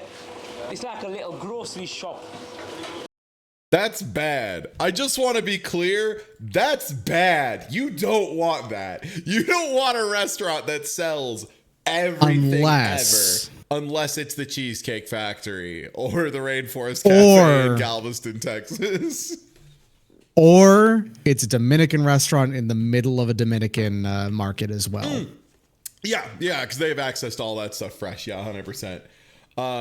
But yeah, jack of all trades isn't usually what you want a restaurant to be. A lot of super high end places will just do super tiny menus that rotate, stuff like that. It's just easier to do better. Intertwined with a takeaway. Anyway, guys, let's try out that pizza. You know what's Best fried fucked up? chicken I've ever had was from a Dominican restaurant that was like that. It was so good. I don't think I've ever actually been to a Cheesecake Factory. Yeah. Me neither. I've never I actually don't been to want one. to. Doc, you want to go to... Oh. Hey, you want... Oh, okay. All right, fine. Have it your way. I'm gonna take a slice. Listen, if I'm gonna spend like $30 on an entree, I'm gonna want to get it from somewhere that's like actually legit and not a Cheesecake Factory. Let's see that there, guys. That is a hot ass pizza. Toppings. Quite a lot of toppings on there. You can see the glaziness on that chicken shawarma as well. I think the main thing I would be looking for here and concerned with is like the chewiness of the dough. I'd be worried there isn't enough because you need a little bit of pull and a little pool. You need a little pool and a little chewel to, you know, stand up to some of those softer ingredients and the cheese and the sauce and that kind of stuff. Because I feel like this looks too doughy and it doesn't look like the... I think what generally makes that happen is like different flours, using like a very tight flour and then also aging the dough for a little bit more time is what you would want to do. Cliffhanger test. Blake wants a cliffhanger test. Right, we're going cliffhanger test. Look at that, guys. Concrete, mate. Concrete. Do we need that? Is that important? That's yeah, I'm just thinking like I guess I don't necessarily want to bite in and then just take all the toppings off in a single bite. So I understand where he's coming from, but at the same time, that just means I have to eat it slightly more carefully. It doesn't mean that the quality of the pizza is worse. Yeah, I feel like I would just like I could figure out the info of whether or not it falls apart by like biting into it. I wouldn't need to like hold it up. This isn't a Dairy Queen. You don't need to like hold the cup upside down and be like, see, nothing comes out of the thing. It's a good blizzard, baby. That's you. Let's try it out.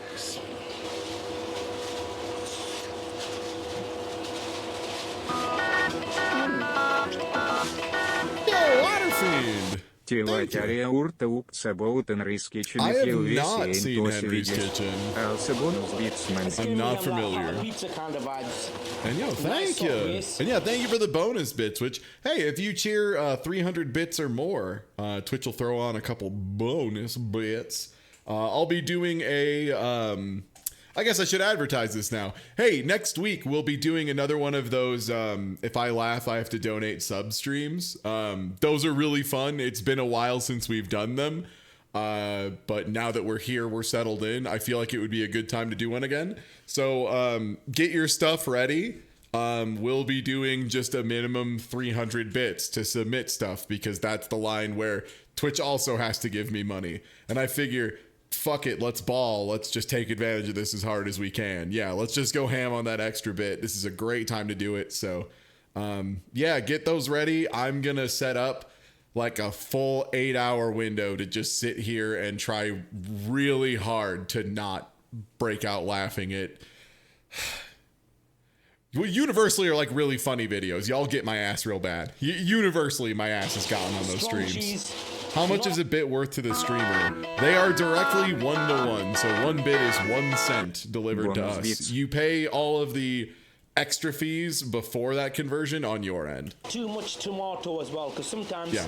you can put a bit too much tomato on a pizza. And yo, thank you, Mr. Gray, and thank you for the It can take over the bonus taste of the meats bits. and the cheese and everything Oh, else that's nice. going It just on. also added more bonus bits on top. Reasonably That's cooked sick. as well, as you can see, I love seasonally that. cooked. Finally, a deal I can I'm get gonna try into. that piece Just of give me chicken random there, and I amounts of think that's extra calling out money. my Thanks, name, that Twitch. is. Keep it up.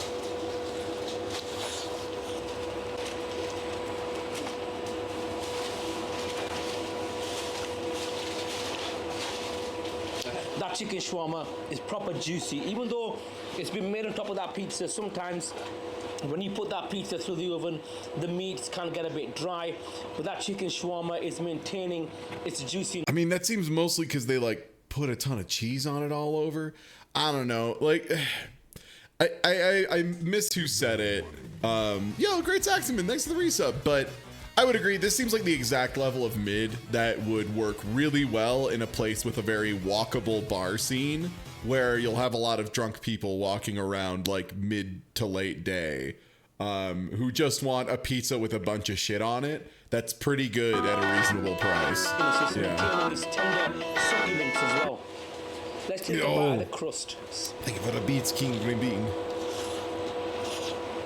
It's got a bit of a kick on it as well, okay? It's not just your plain sailing. You're gonna feel a bit of heat. Okay, Tina Rubicon to the rescue. We haven't had one of these bad boys for quite a while. Sometimes when I'm gonna skip to the kebab. they're not toasted, the tortillas can get a bit slippery, they can start breaking. So when they're toasted, it's like a pastry. MJ Damari, thank you. And thank you, Mr. Gray. Thank you, everybody, for the bits. Bit party. Thank you for the bonus bits as well. Thank you, Mr. Gray. All right, what do we got? There's a lot of meat compact into that wrap as well. And the meat is absolutely amazing. I was chatting to the owner earlier. What a lovely, lovely guy he was. I will say, that looks like a good amount of meat for a wrap. That is always the concern I have when I get a wrap. That was even a problem back in the Chicken Caesar wrap days, was you order a wrap expecting it to be like a meal's worth of food, and then it's like 200 calories of chicken. Yo, Kiwa, say thank you for the beats. It's fresh, and the kebab meat is definitely decent. It's not your cheap grade kebab meat. This kebab meat. Yeah, that seems mad good. Razaroso, thank you for the bit. Thank you everybody for bits. Wow, we are gonna hype train to hell. These guys are also doing nachos as well. And I know a lot of you are thinking, TFT, nachos is the starter. So, thank you, Razaroso, and thank you, Spiralis. So I think my big problem with this guy right now is I feel like he's not giving me, like, anything definitive to base off of. Like, I wish he was a little more hard on... just in general, but like I wish he was more hard on like describing as like I would or would not get this, or like I feel like this is a good value add. I think some reviewers are like understandably a little afraid to be super duper hard on stuff. Treason Darling, thank you for the resub. Thank you for the beat.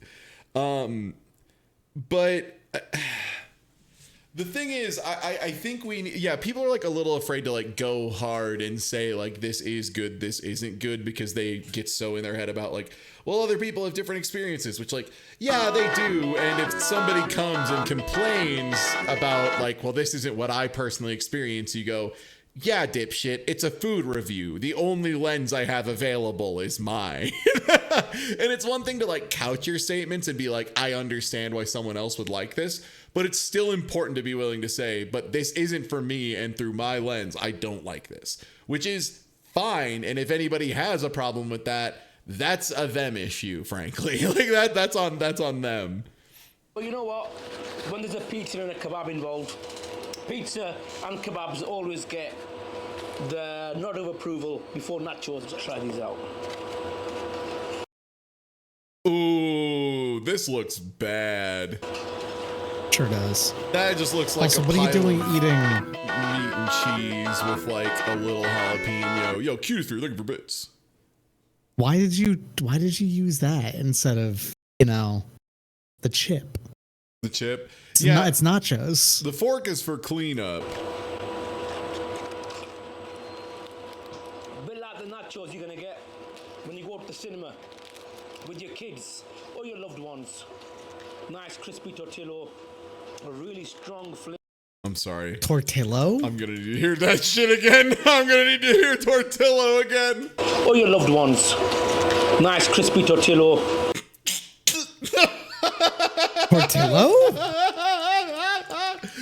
It's so funny to be reminded of Mexican food and Mexican culture have been so prevalent everywhere I've lived in America that sometimes I just forget, like, right, they don't just have that everywhere in the world. Like, it's not just like where I currently live, there are within walking distance of me 4 different Mexican restaurants. And that's like anyone's walking distance, not like like any walking distance. They're super close.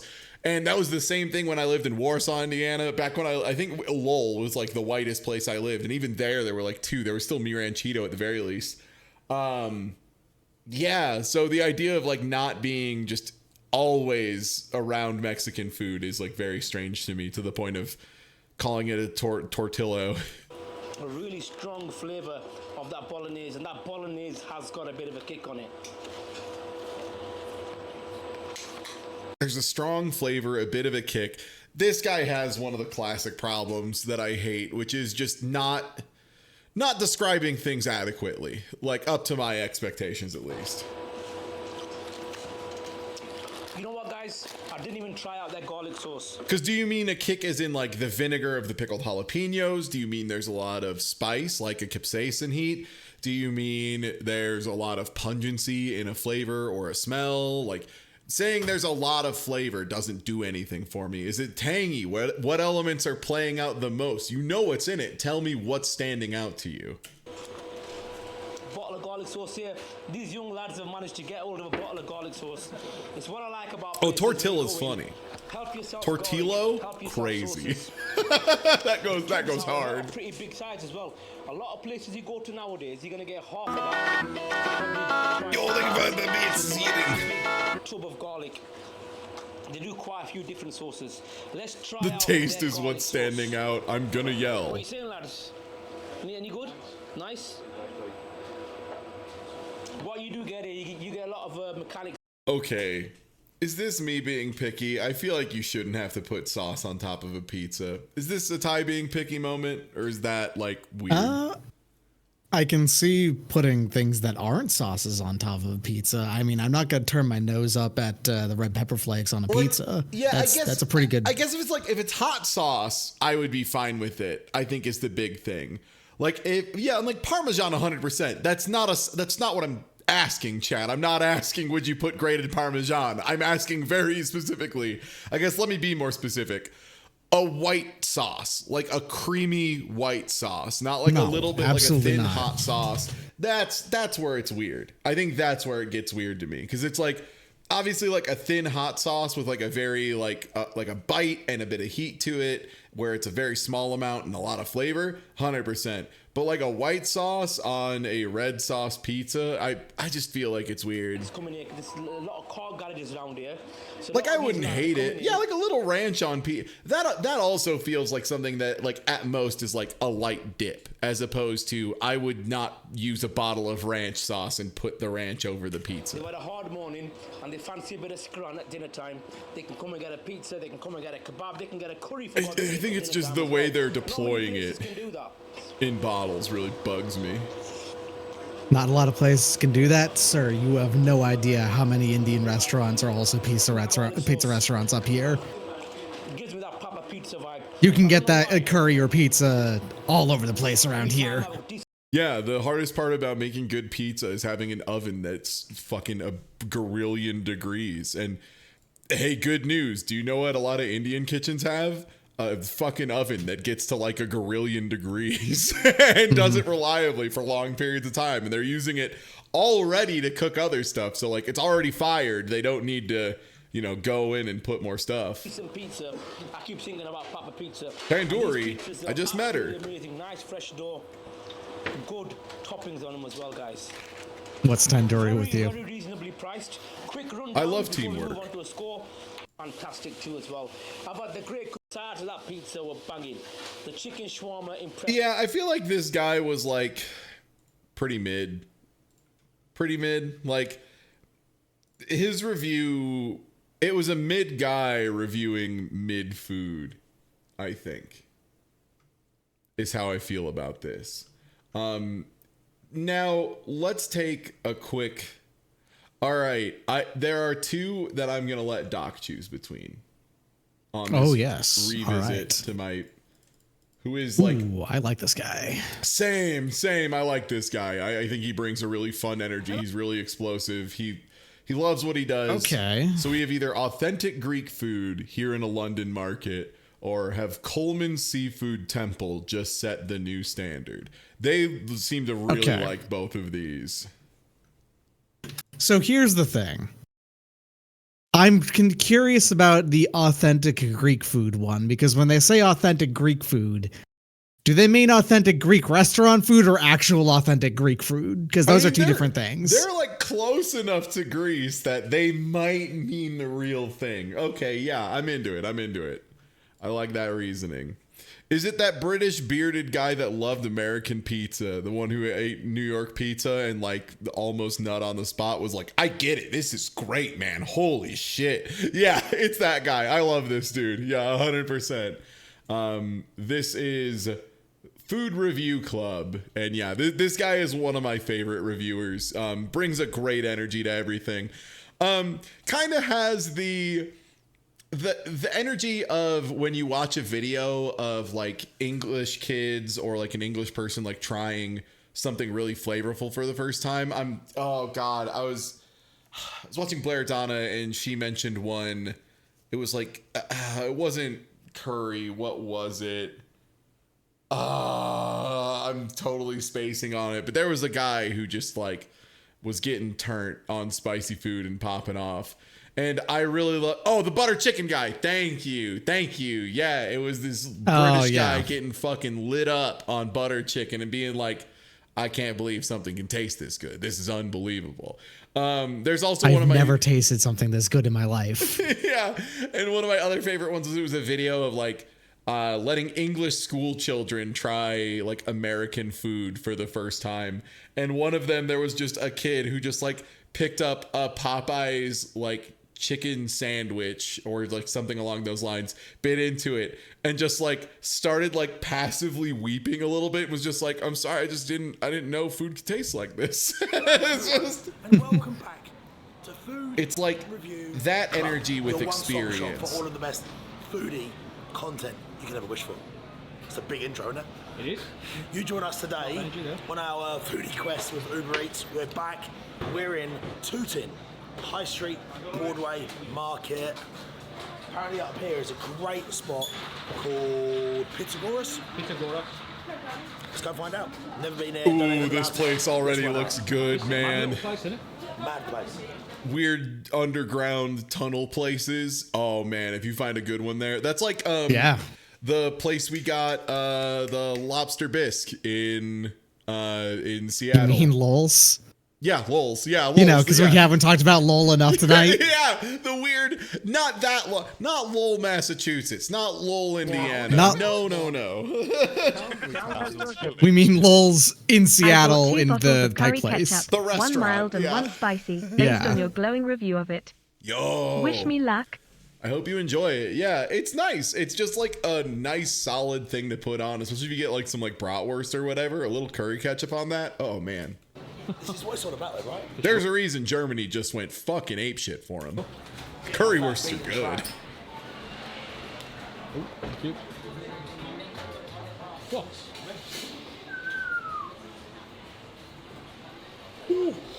I have no idea where this is, by the way. At least we're out of the cold. It's a lot warmer in here. Yeah, wow. Oh, yeah. Excuse me, do you know where Pythagoras is? That way, straight. Thank you, sir. There you go. He said that with such vigour. Yeah, he's very sure. Now, Uber Eats has given us something you guys might be very interested in. That's some pretty good fan art. Oh shit! I don't catch it.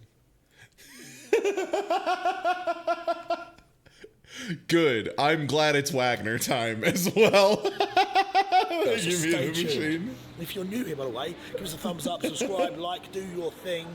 Hi, how are you? Yeah, this is one of those places that like it would probably cost so goddamn much to live by it because it is such a good place to be able to just roll out of bed and hang out at. Right, do your thing. We're gonna find. Oh, there we go. Pythagoras, right there. That was okay. What's going on? Hello, man. Nice to meet you. Matt. Elias. Do you mind if we film? No worries. You sure? Whatever you want, yeah. Right, my friend.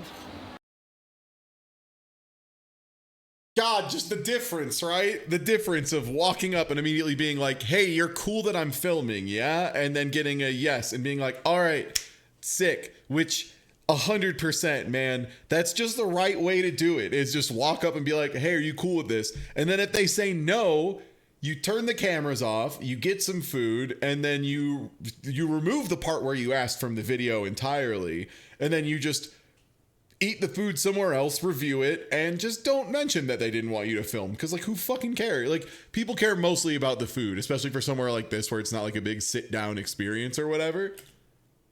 I have a lot of respect for this guy's respect for other people. If that makes sense. So this is Greek gyros. Comes from Greece. Yeah. I respect a respecter. Vertical speed, like shawarma, but with Greek spices. And we also do pork, which is the most popular meat back in Greece. It's based on actual religion, so we are allowed to eat pork. This is what is traditional to us. Here also popular is the chicken, which is compared to shawarma, it has less spices. You have a more flavor of the meat, plus the sauces and the salads and the chips we usually put in the wrap. The way I've said for a long time that pork is factually the most underrated meat going. Greeks treat pork with so much love and respect for the flavors, the seasoning. Also, yeah, from what I understand, if I remember right, pork is like the actual main like European stuff in Greece. Yeah, because I think Urchin mentioned that of just like, yeah, lamb gyro is like a wild idea. Like that's not really a thing they do. Lots of lamb was like a very long time ago thing for Greece, and it is not the case at all anymore. And like Greek restaurants in the United States honestly have kind of a very similar thing to Chinese restaurants in the United States go, actually, where Chinese American is its own kind of food. Yeah. Kind of Greek American is its own kind of food, is the thing. Yeah. It's like a whole different product. So I'm really, really excited to try the pork. Can we do a mix, maybe? All right, so yeah, actually, it looks like this one is, in fact, legitimate, actual Greek food. Let's have it all on camera. Let's do it all together. All right. What would you recommend we have? So, definitely you need to have a pork gyros wrap. Yeah. You must have the loaded fries. Yeah. There's chips, feta cheese, the meat, and then the tzatziki sauce. And then I could make...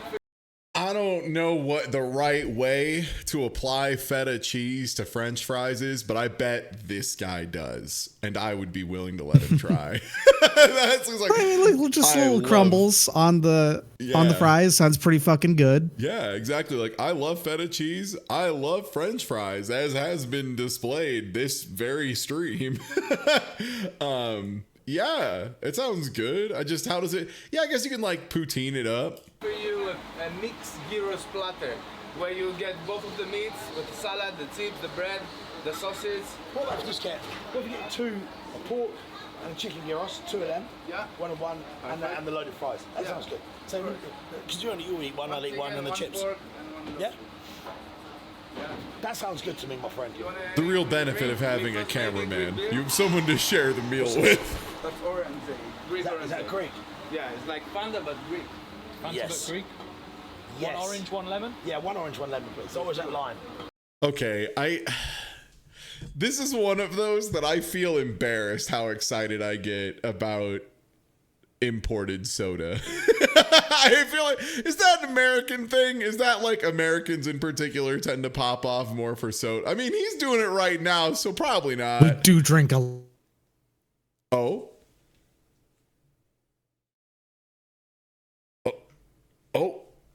Oh no.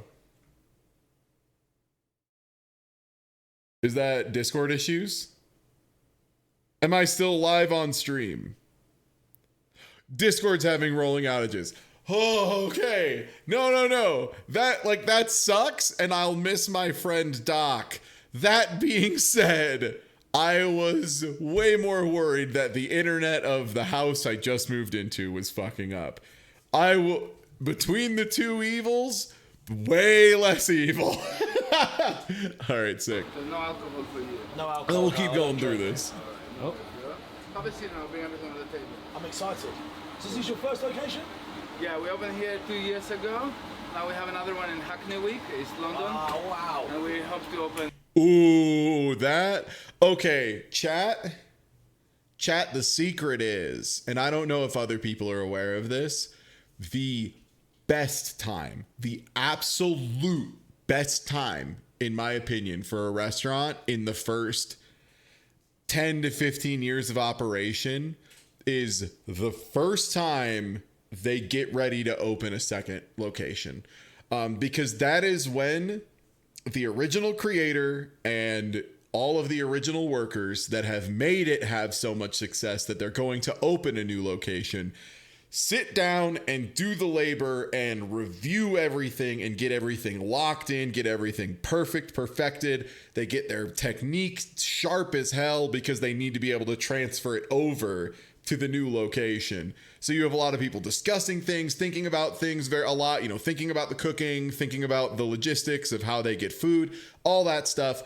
And that is like the peak time for a restaurant. If you ever hear that like a restaurant is getting ready to open their second location, go fucking eat at the first one. It's gonna be so good. It's gonna be so good. And more locations. Has it been a big success so far? Yeah, we're extremely busy. We have a lot of deliveries. As you can see, we don't have many tables, but nighttime when the retail closes, then we have more tables. But I would say it's 50-50 deliveries and tables or working customers. It's Broadway Market, yeah?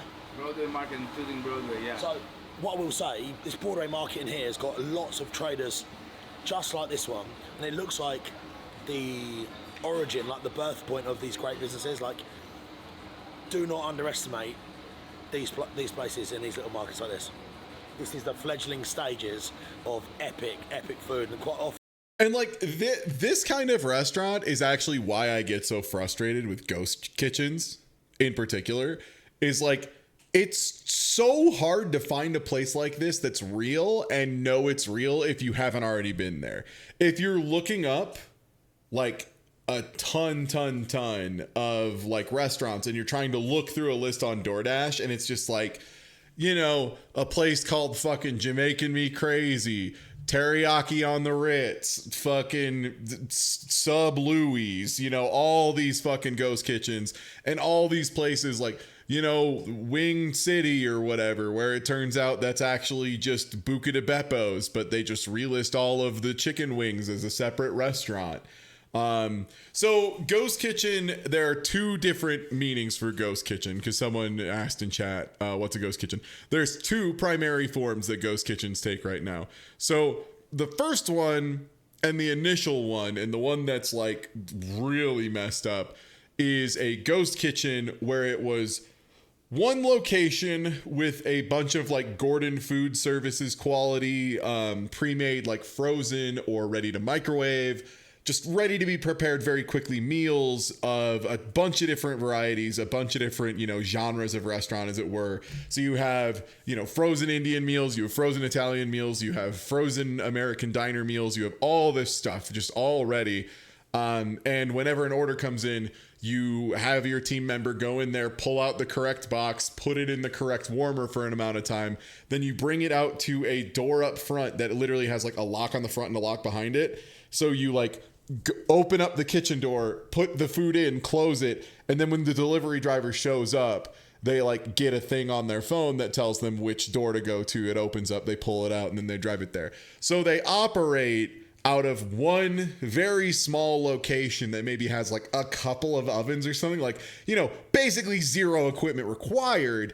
And they out of it run 2,100 different restaurants in your DoorDash app, right?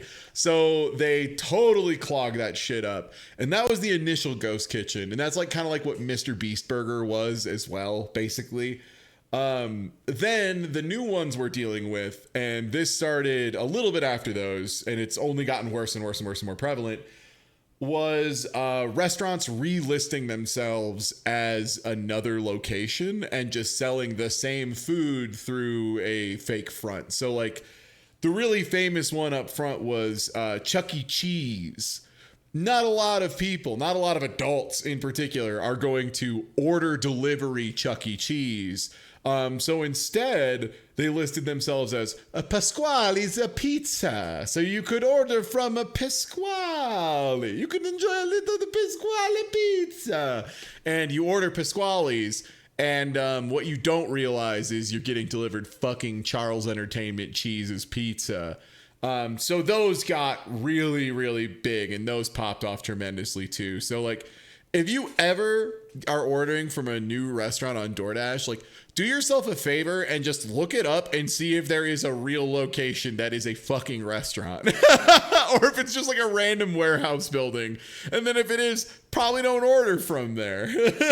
Probably wait until it's a real one.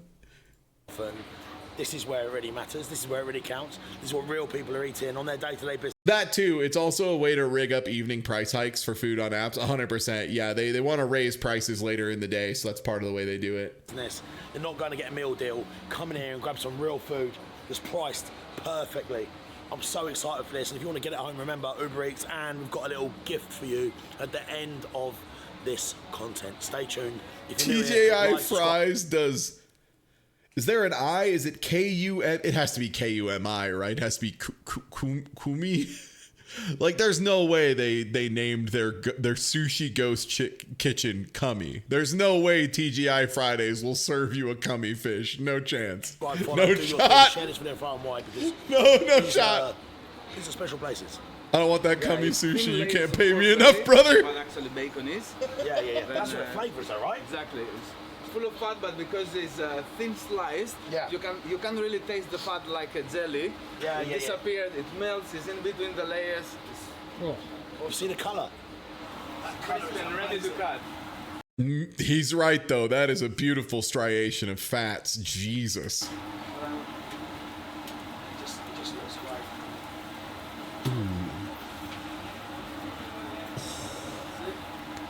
I'm looking forward to this.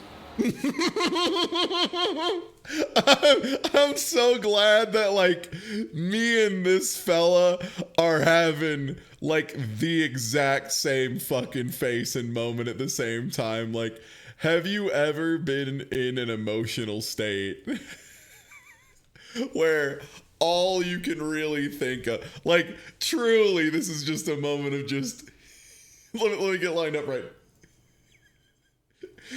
What do you think, man? Me and the dude just enjoying looking at the spinning meat being shaved.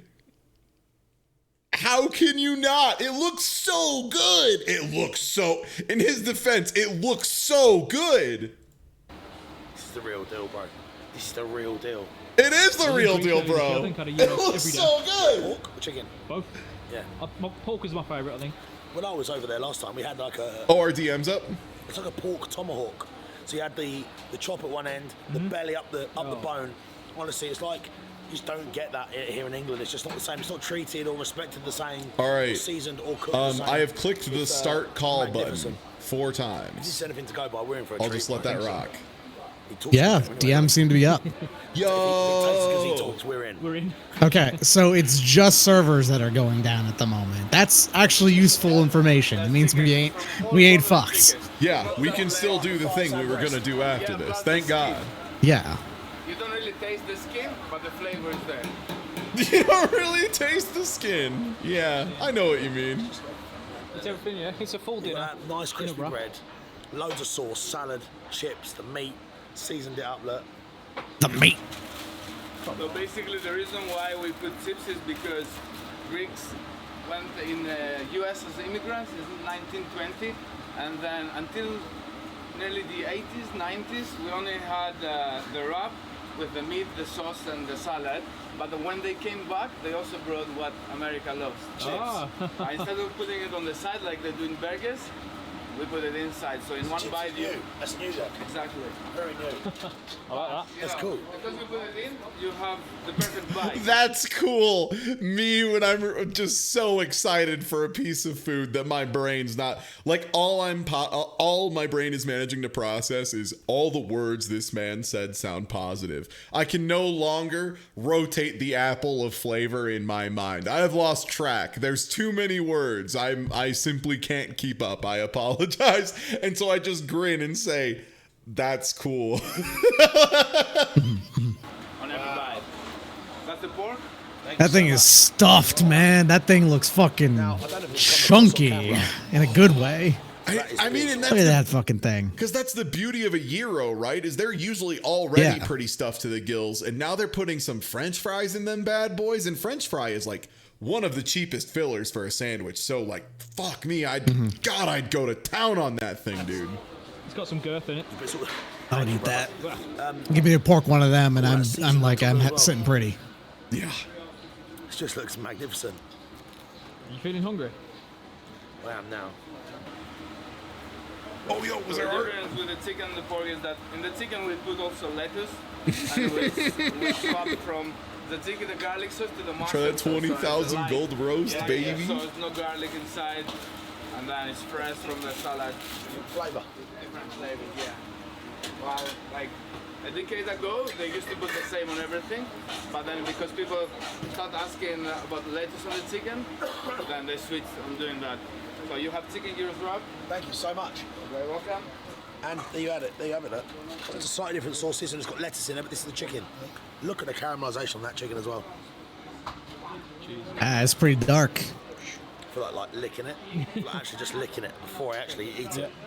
Wow. And of course, we're gonna put garlic sauce. That is the other thing I do like about this channel is I feel like this guy really does manage to find so many banger places, man. Like, not only is he good at selling me the food, he also just has good taste in like going to places that don't seem like he has had a couple where he's just like, yeah, I don't think this was really worth it. It wasn't great. But for the most part, like the dude just finds places that look so damn good. That's a serious plate of food. Also, at least once he went to one of them and then came back another time and gave them a reevaluation after they got really popular. It's like, yeah, no, they did definitely improve. They're really fucking good now. And we have the feta. Yeah, I feel like there's not a lot of ego attached to this man in a way that I find appealing and positive. I think that's good. Nice spoons. If people tell him it's good now, he'll be like, yeah, I should go check. Paprika. The feta there is a wonder addition. Feta brings so much saltiness and flavour. I love feta. There you have the loaded fries. Basically, it's Christmas Day. Jesus Christ, that's so much feta. Sure fucking is. It also does not look nearly as dry as American feta is. That's probably legit feta. Bro. I can't even get you all. That is. So if you're living in and around Tooting, jump on Uber Eats, hold fire to the end, you can get this clobber. This is exactly why we do Food Review Club. Getting out here to these locations, finding these spots, and more importantly, these people cooking incredible, chuffing food like this that they're proud of, it's historical, that means something to them, that they love. Makes me want to cry. This guy's energy rules, man. That, like, again, if you aren't already on the Food Review Club beat, like, legitimately, I love this guy's reviews. I think he might actually be my actual favorite food reviewer, like, unironically, not to, like, do bits at, but, like, I could see myself watching and zoning out to this guy's stuff, because he's just so good, man. So here we have it, everyone. Here it is. I've got all the food, bro. Where to start with that? Jesus Christ. I've got to go for the gyros. This is... Also, the rapport with the cameraman is just really good. Every time they have a conversation, it's enjoyable and feels like a conversation between me and my friends. It's very positive and relatable. Probably going to be like the wonder product, though, for me. We've got both meats on here. Mix. Yeah, that's the meat. Yeah. You're done. Garlic sauce. Just damn, we're cooked. We're done. We don't stand a chance. Both Feta, meats. Seasoning, chips. He does negative. He's usually pretty real about It it. looks like food that wasn't crafted from human hands. Do you know what I'm trying to say? Brother, you have the chicken one, okay? I'll have the pork one, and we'll go from there. You ready? Go on then. Here we have it, look. We've got the works in there, bro. Look at that. This is, this for me, I haven't had much great Greek food. Oh, if that in the pita's UK. freshly grilled Nothing that certainly too. lives up to the real deal. How does this stack up here in Broadway Market, Tooting? Is that Gordon Ramsay behind him? Just a Gordon Ramsay like. Yeah. Bro. Yeah, now that you see that face isn't quite right. Yeah. That's just a sus Gordon Ramsay. That's the imposter Ramsay. Oh, wow.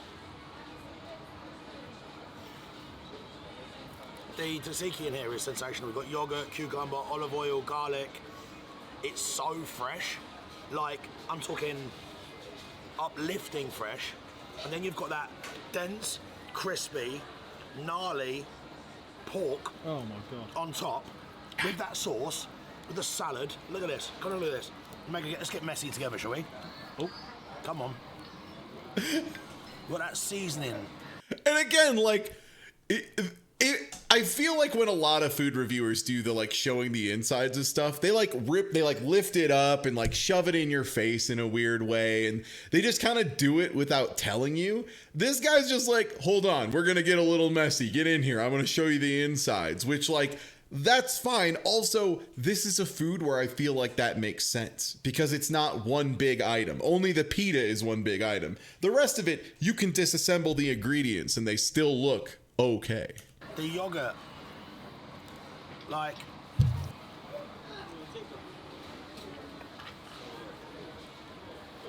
oh my god, wow. Yeah, I think that's a big part of it, FaZe Lycanthrope. I think that's actually a really, really good point, is having an actual camera person there operating the camera means you get natural human angles and responses, right? Because you get somebody who, when someone reacts and says, get a closer look at this, they lean in a normal amount to like get more focus, but they don't like put it right up against the camera, right? Because it's the difference between like, you know, being like, hey, get a closer look at this, and then like slowly zooming in so you can see it a little bit better, versus if you're solo with a camera, you're more likely to just like do this and cover the whole thing, right? Like something like that. Yeah, I would agree. That's a good point. I'm speechless. Do you know what's amazing about this? At this stage, we are so lucky to be doing this. We are the viewing glass. That's it. These guys are the star of the show. I'm so proud to be able to bring this camera with you guys watching this here today and shine it on this man's business. Pythagoras. On an off chance, you probably would have walked past this place and you wouldn't even know. You wouldn't even come in here, would you? Let's be honest. And right now, brother, we've just put this on the map fully. Because I'm telling you right now, that is some of the most breathtaking food I've ever been lucky enough to put inside my mouth.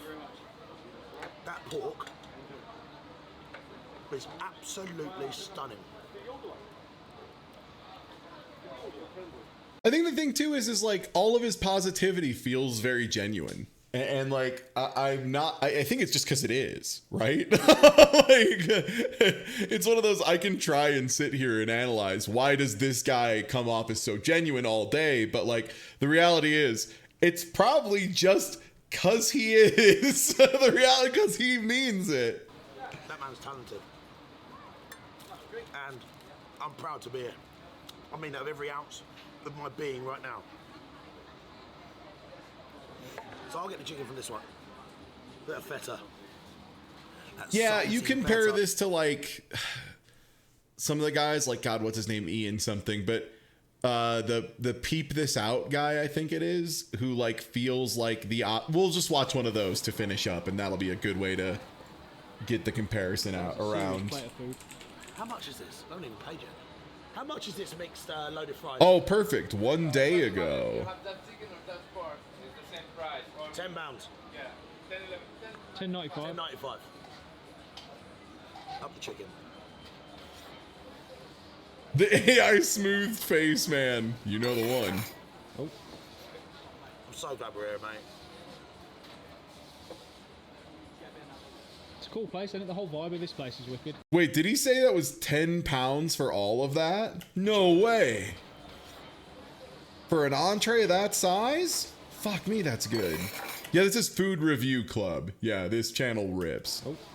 Yeah, that's like 14 bucks for that huge fucking plate of double fries. That's so good for a little marketplace too. Oh man. Sometimes reviews are a bit overwhelming for me. I don't know where this comes from sometimes. Like, so I think the thing that's really, really easy to miss when you're talking about small places like this is, and I think it's Pike's Place, right? In Seattle was the name of it, I think. Mm-hmm. So that's a great example of it. But if you have a collection of a bunch of weird little eclectic shops and a couple small things here and there to look at, like, that's great. People love that. People love to walk around in that. If you put 1 to 4 incredible restaurants that are like worth going a little out of your way for in there, you now have created something that people can just like blow a whole day in, no problem. And that's, I think, the other value of this is I'm looking behind him right now and seeing goods to look at and peruse. So this seems like it would just be, I'm thinking in the context of the space he's in, I would just love this place because it would be a great place to, like, I don't know, on a lazy Sunday, wake up a little late, roll out of bed, go here at like, 10 a.m. or whatever, hang out for a couple hours, look at shit, grab a lunch, hang out for a couple more hours, look at shit, easily blow 5 or 6 hours and like have had a really nice time. It just seems good. I'm into it. I love these little markets. There you go. Thank you. Sometimes it can get a bit overwhelming for me, to be honest. I really, really care about food and people and the industry, what people are doing, the movers and shakers. Most importantly, people who care. And I just in this food, it just tastes like someone really cares. Like, there's this thing about cooks, chefs, people who want to create masterpieces that they putting their love and soul into something. It's just great. And giving it to you is something so like beautiful. All right, well, enough of this guy who we love, who's doing a great job. Let's ruin it. So, in case anyone was like, I don't know, that guy seems fine. I don't get why Ty likes his vibe so much. Why does Ty likes his vibe so much? Well, Peep This Out should pretty clearly demonstrate this. I think this guy is the culmination of everything I don't like about most food reviewers. What's going on, everyone, and welcome to the channel. So listen, I'm in between projects right now, but I have a sudden urge for some all-day breakfast action. And being that Jack in the Box has got this new egg and cheese bagel promo going right now, I thought I'd bring you guys along for the ride. Literally. So guys, we're gonna hit that drive-thru and I've got it up next for you. I'm Ian K, and you're about to peep this out.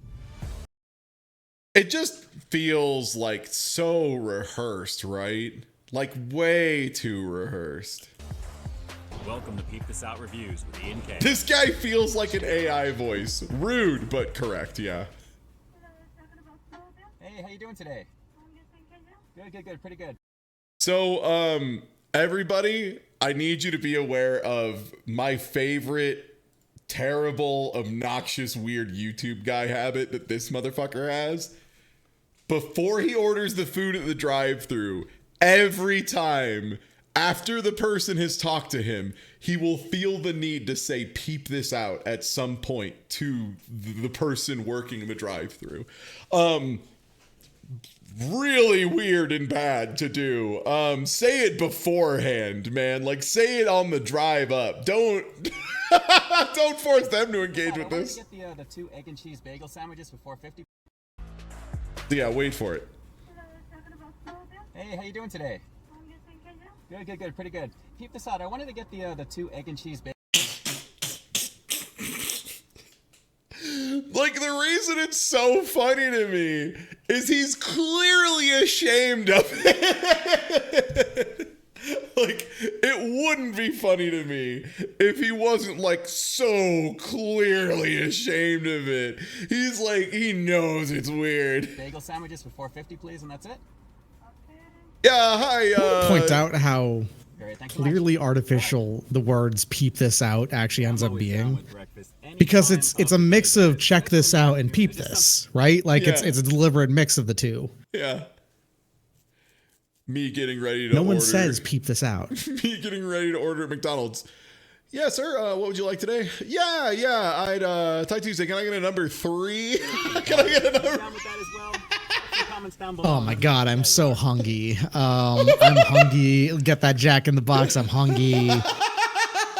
You don't know how hungry I am right now. Fucking I'm hungry. Oh no, it's fine. Tie hat. Awesome. Appreciate it. I'm so glad they show me the Happy most holidays boring across part there, right? of ordering food. All right, guys, the bag Yeah. is secured. Let's peep this out. Mom, I threw up. You know, this is looking like a little wholesome breakfast situation in the middle of the afternoon, guys. I'm not gonna lie, this is actually not too bad. The bagel is a decent size, and I gotta say, overall, this is looking pretty tasty. I mean, it's a very basic ingredient. Pretty wide ass hole for a bagel, though. Yeah. At the same time, how could you fade it, right? I mean, it's a toasted bagel, but it's How could you fade it?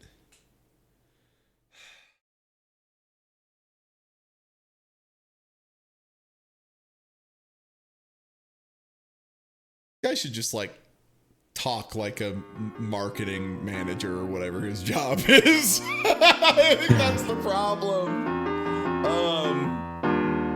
Release peep this out. Thank you, Mr. Gray, but I regret to inform you I cannot release It's it. got some cheese, it's got a cracked egg. I on it as wish. well. I'm definitely digging that. The presentation, like I said, is okay. Very simple for what it is, but I'm sure it's gonna deliver flavor-wise. So let's get into His it, guys. logo It's the looks egg- like just a piece of clip art. You know, like he found that and is like, that's my logo now. Hey, Caitlin C. Thanks for gifting a sub to the subscribe pillow in the back of his car. This bagel sandwich here, Jack in the Box. Let's peep this out. Mm-hmm. Wholesome.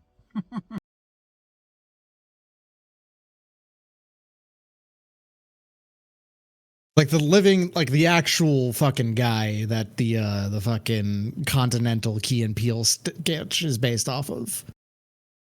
Almost, it's what it feels like. Did he describe it as wholesome? And Wholesome, then chuckle yes. to himself?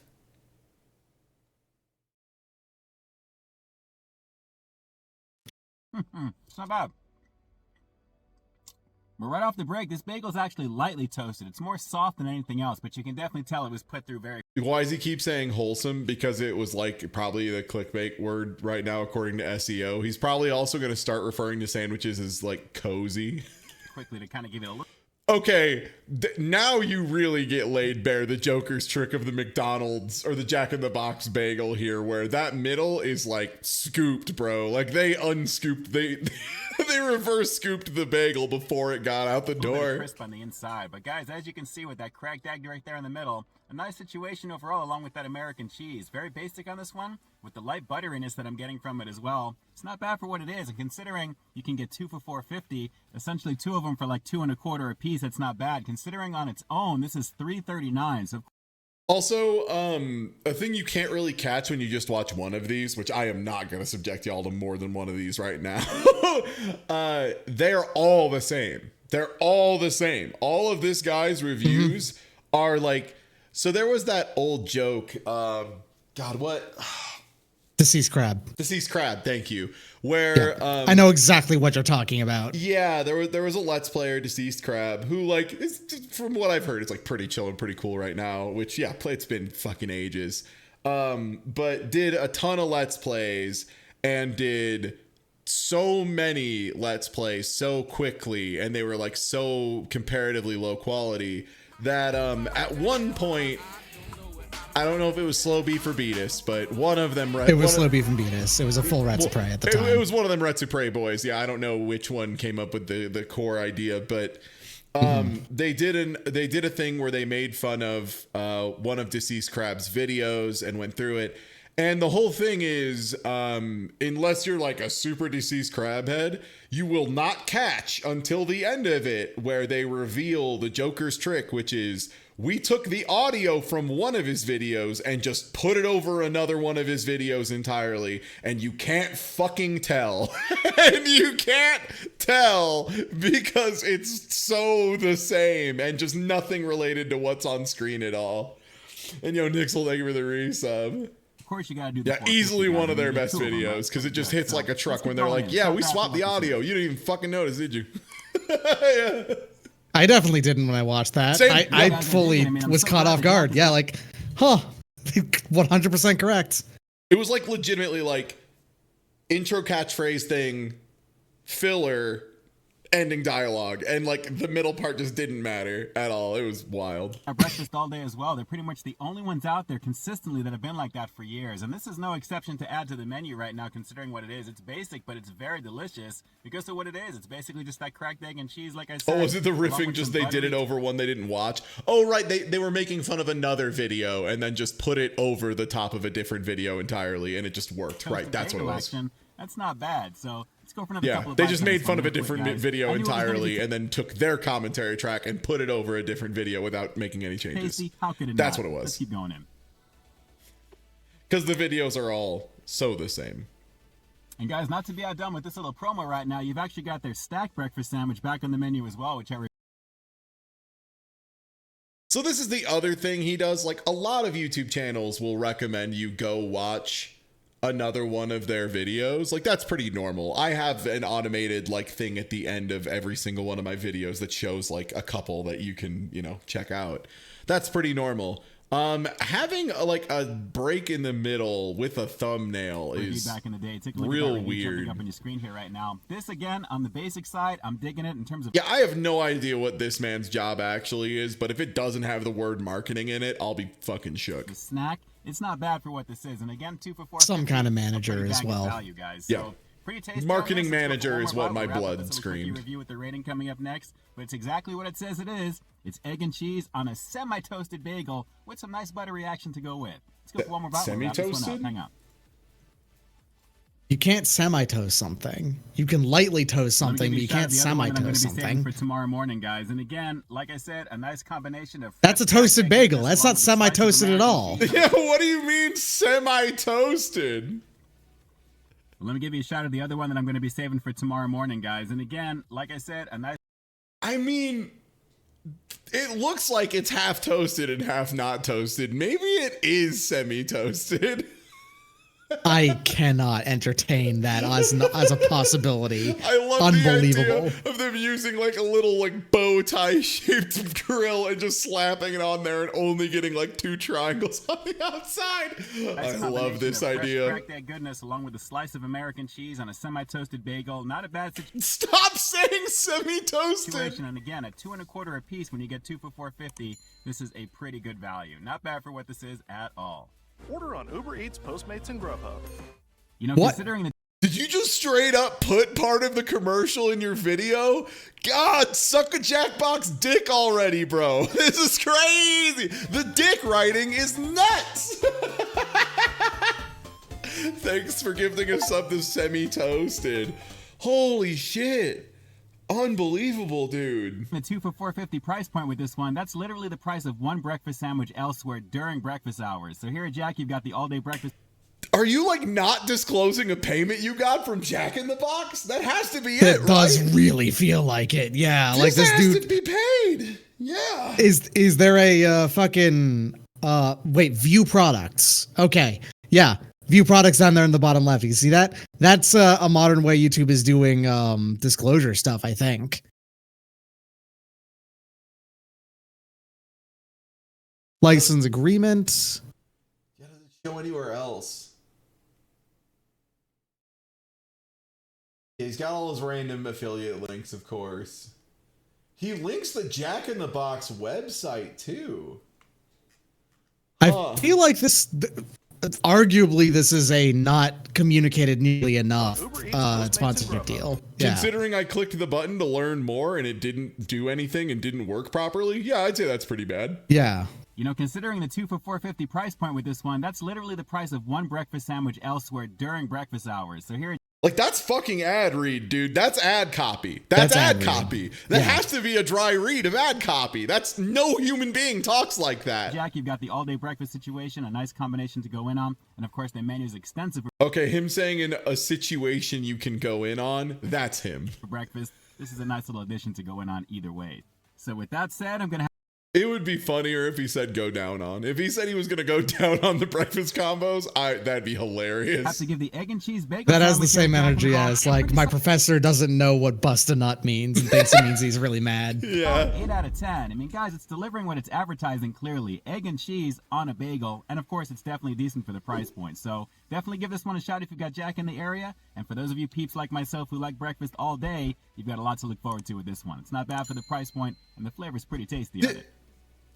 All right, so do me a quick favor. Like Just always, advertises drop those- Facebook with the bell.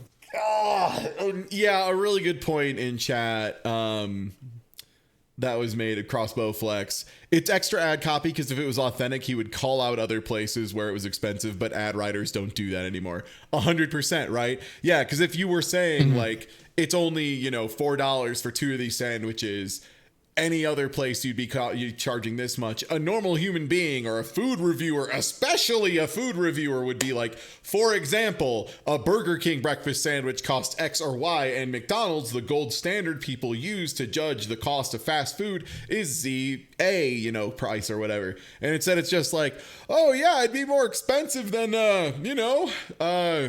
our leading competitor. Comments down below. What did you think of the look of this egg and cheese bagel sandwich over here at Jack in the Box? If you've got Jack How in do the you area, still give have this one a amount of shot. And if time you have left in the given it a shot video? already, is the flavor worth the $4.50 price point for 2 of them? Drop those comments down below and definitely let me know. This is my new most hated thing in a food review is asking people what their review of the food is. Maybe if you asked first.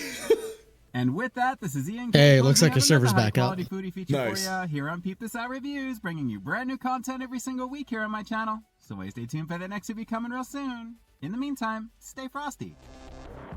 Hey guys, I'd like to take a quick moment to thank all of our YouTube channel members. That's great, man. I wouldn't like you to take a moment. I think that would suck. But yeah, I would like you to give me a moment, actually. Give my moment back. Thank you very much. Thanks. Yeah, I would like to unlearn everything I've picked up from you. But yeah, hi, I'm Ty. I wanted to take a quick second to promote my upcoming projects, mainly because there's only 2. So next Friday, so a week from now, for Content Farm Friday, we're going to do the If I Laugh, I Have to Donate sub stream again. What that's going to be is for 300 bits. You can submit 300 bits and a YouTube video, and I will watch it on stream, and I will be green screened over it. And if I laugh, I have to donate subs to chat. So it's going to be a lot of watching really funny videos from everybody, which is legitimately like, I only do them once every grand while, but their streams are so goddamn funny. They're so good. And then Saturday, immediately afterwards, I have to get some guests lined up and finalized, but I'll be running the first episode of a new game show thing I want to do as a recurring thing, but we need to see if it works at all. So we're going to find out together, and I hope you'll join me for that. I think it's going to be really fun. It's about... to give you an idea, it is going to be a game show about video game audio. I don't want to say video game music because that would not be fully That's accurate. not 100% accurate. Yeah, there's some parts that are very much, very explicitly not music. Let's see, where did I throw these? I probably can't be on for this first episode because I helped test things, but... Yeah. To give chat an idea, though, one of the categories is going to be Link and or Legend of Zelda. And one of the tracks they will have to figure out what game it's from is this. You are now in the presence of one whose feet have often touched the earth and whose eyes have seen what they have seen. Beware of all those beings who can harm thee, for they are dangerous, but... You know, Legend of Zelda. You know, the sounds from Legend of Zelda that we all know. There's also a category that's called How Hard Could Mario Be? To which I confirmed through testing. Really hard. Pretty hard, actually. Really hard. Yeah. You can make Mario really hard. There was one that Doc Snap got that I was like, fuck yeah, brother, which was specifically a song that only appears in Mario 64 DS. And I was like, let's go.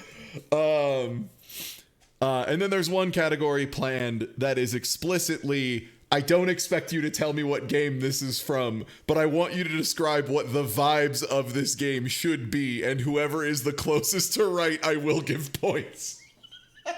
So it should be a really fun show. I'm looking forward to it. And yeah, thanks for being here. If you aren't already following Doc, by the way, please do. But we're going to do... I would appreciate that. Yeah, we're going to run a quick bounty here, if I can find the bounty button, if they didn't remove it as a joke. Hello? The bounty button occasionally just vanishes from my dashboard, bounties. and I can't explain why. There we go. But yeah, Doc and I are going to do a quick bounty here, because they had one that was co-op. There was another one that was co-op that I had considered doing, that I had mentioned to Doc, hey, let's get this set up. And then afterwards, it turns out it was a co-op first-person shooter that had levels based on school shootings and nightclub shootings. So it's Copaganda, a video game. It's a cop propaganda game. And I said, whoops, and we uninstalled that shit and ran to the hills. So instead... Elves or whatever. It's time for Elves or whatever with my friend Doc. I'll take elves or whatever sometimes. It happens. It's not that bad to do elves, at least. Yeah, just elves or whatever. But like, it's normal. It's not wild. Oh man. Okay. Yeah, let me get swapped over and let me start tracking bounty. All right, sick. Wow, this game immediately jumps in, huh? Yeah, I was gonna say character creator like frame 0. Holy shit! I did say elves or whatever. Do we go full elves or whatever? Oh, how wild is this creator? Okay, that's pretty reasonable. Can I be the tiniest orc? Smork. Small orc. Oh, he's he'd be levitating already. Okay, okay. What's the worst color for an orc to be, you think? Is it yellow?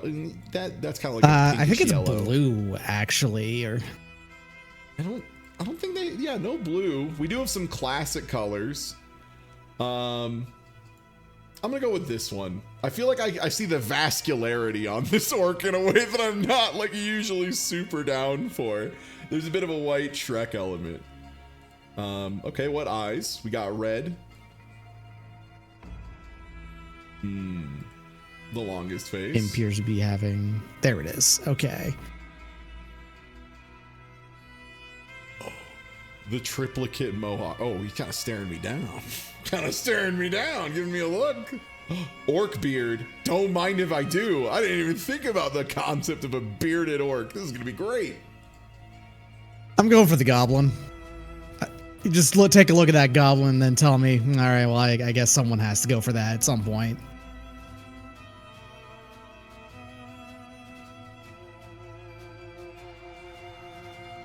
I will make my hero Riz Buzzcut. Okay, started a town, many important vendors, that makes sense. World map by selecting the bridge. Okay, backups, inventory. All right, yeah. So I think party is where we need to go to do friends. Game, please allow me to, there it is. All right. Oh, there's loot rules. You can either do round robin or smart round robin, which is people who are close to the kill. So you can't join in if you were a million miles away.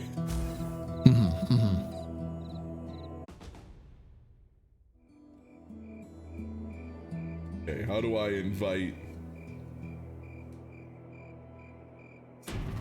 I've pressed invite.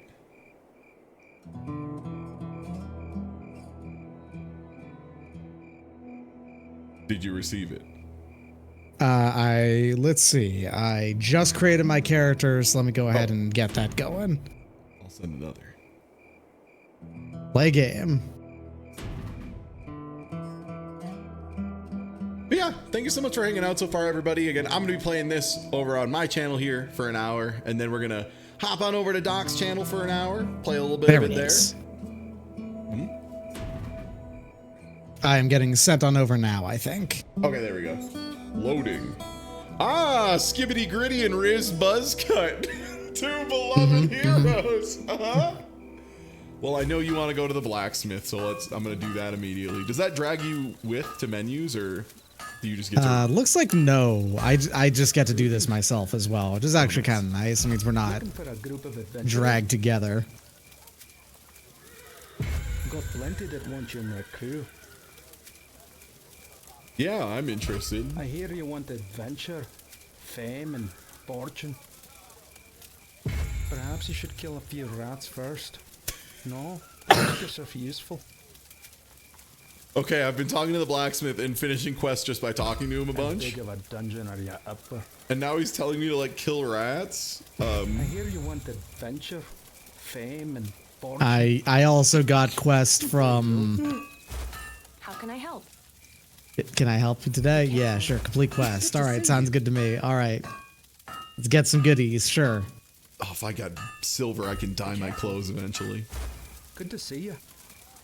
Hey. I think I saw you briefly. The big orc? Did you see? Yeah. Am I here now? Like, I think you occasionally pop in and out of the the blacksmith briefly. Hell yeah, brother. Be seeing you. Well, I definitely can't craft shit, so. I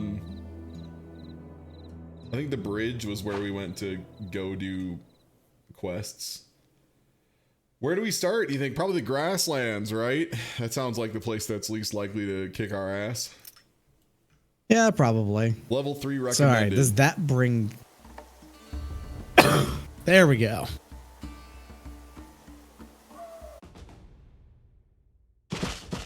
Oh, baby. Yo! Okay, why is this wizard got fucking Oh, I see we both targeting? decided wizard time. Yeah, dude! Holy shit, let me turn this down. Oh man, this game immediately kicks ass.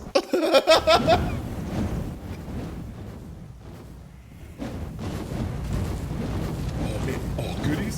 Yo, is this just like an MMO ass MMO, but like fast action style? Yo, there's a roll, bro. Tap space. What's your roll? You got a good one? Yo. Oh, gross. I'm using controller for this, and mine is Click press stick. left stick. Yeah. Speaking of which, yeah, I should check out my other spells. Oh, nice. Got a little Jubilee action. The big one. And whatever this is. I'm seeing guys. I'm gonna go ahead and zoop them. Oh, I'm in there. Bear, sir, Captain Bear. Captain. Hitting him with the big orb. I'm using super. Oh god. Oh god, I died. Skibbity Gritty got this. Got removed. Riz Buzzcut got fucked. Okay, we're back in there. Bear. This bear can't kill me for long. That's Bear right, spawn shithead. Camp.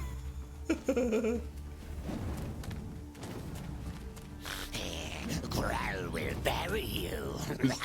Was that you? Yeah, I was breaking a barrel. Very good. Oh, Archer. Oh god. I'm gonna give him the big one. Oh.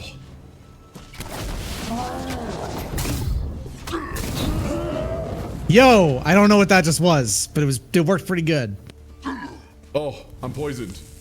Oh. Do I have healing? Maybe that's what 3 is? It is! Beautiful. Oh, yo, we got stuff to loot too. Yeah, make sure you're looting, guys. Oh, nice, an expired healing potion. Looting, guys? Delicious. You take things off of people? What? Yeah. In video games? Welcome to... This is like... I never thought of like, what if I just played World of Warcraft, but the controls were like from a better game? But like, this kind of hits. This is kind of doing it for me. No, I died. Skibbity gritty. Skibbity gritty, save me. Let me see if I can get you back up. Save me. Yeah, Oh, I can. You accepted a trade. I didn't mean to I did not mean to try and trade with you, but it's fine. It picked up. Can you loot these guys with F? Or maybe not since I died. I looted these guys, I think. Okay, word. Ooh, Grimfang Laborer. Yum. I guess, yeah, we should check and see. I got a did we get any crossbow. gear? Where is gear? Probably I? Yeah, it's I. Yo, better wand? Where do I put this? Yum. Melee power. Ooh, much worth spell power.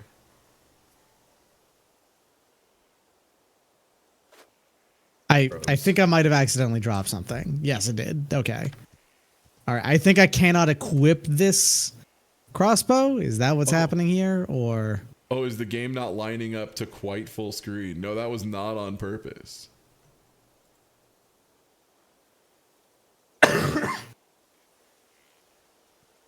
Huh. Yeah, it should be full screen. If it's not.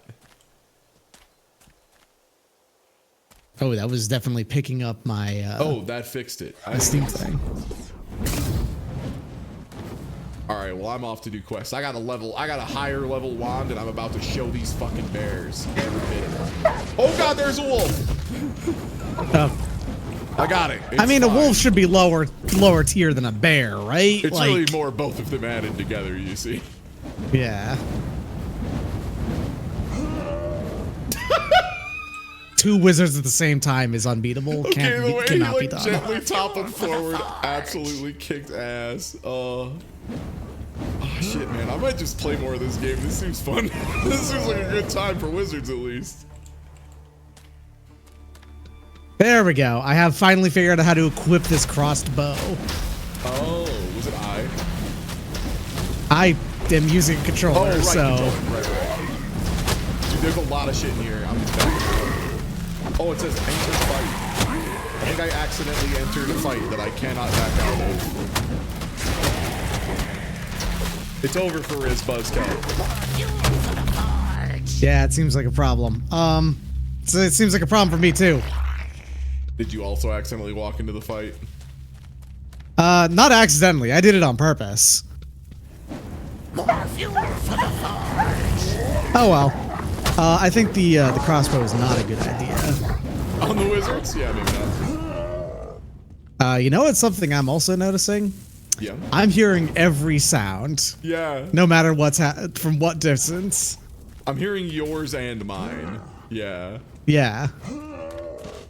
Is this pointing me to you? Are you over here? Are you a green dot? Oh, I think I see you. Yo. Yeah. Sir! Get down, Mr. President! Oh.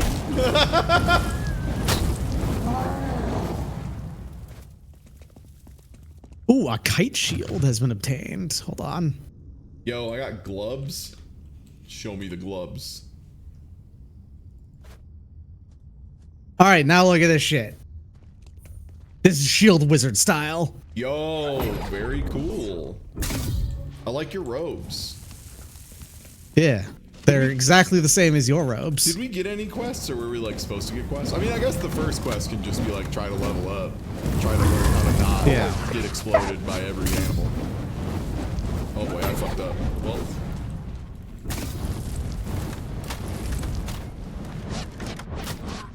Dougie, save me. I'm trying my best, sir. Dougie, Riz Buzzcut is in tremendous danger. Okay, Riz Buzzcut has removed himself from danger a little bit. A new danger approaches. I have been stunned instantly.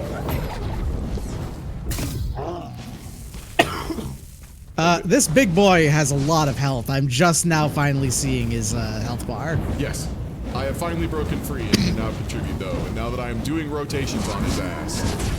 Let's go, baby! Yo, there we go. Yeah! Leveled up. I got a tempestuous. I got a tempestuous belt of force. I have a flamethrower now. I have extra penetration. Nice. I love that for me. Green boy saved me. And not green though. Get green hair and that's about it. Yeah, I'm using the big orb seems to do the most damage of all my spells, and like the little shotgun spray seems to do okay. Uh-oh, chuck roast. Hello. Yeah.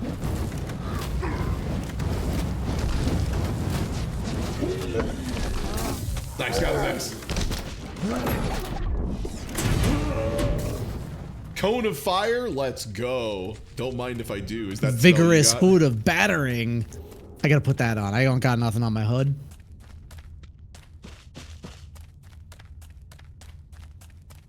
Now we're talking. That's helmets. Oh, my cone didn't work. Oh, you have to hold the cone. I see.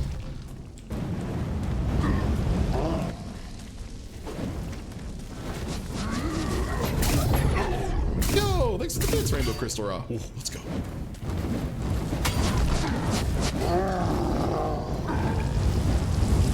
I'm about to light that. I'm about to roast them cheeks. Get back here.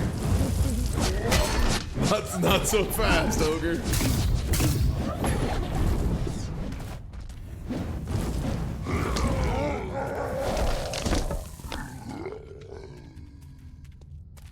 Got 2S. God, this is very silly. Seeing your tiny little guy just roll out of the body of this giant orc is like, yeah, it's good. I did it. You like that?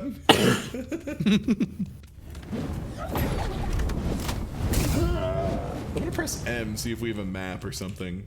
I don't know. Let's see. Maybe I? Quick overview. What is this? Journal. Oh, okay. Hold on a second. World map. You can access the world map by selecting the bridge in town. All right, that's not what I was looking for. I take one nap and I misdirect the action RPG replacing fucked content. Journal, Friday. maybe? No. Yeah. Looks like no map beyond the mini map. Okay. Word, I was gonna say we should try and figure out how to find quests. Get some quests in us. Wait. I do like a good quest. Same. But yeah, I know we just swapped over to a little bit of SpawnCon. This game seems like actually pretty fun. It seems like a pretty good time. Oh, you know, I probably shouldn't have been using the fire moves on the Flamehound. That's probably.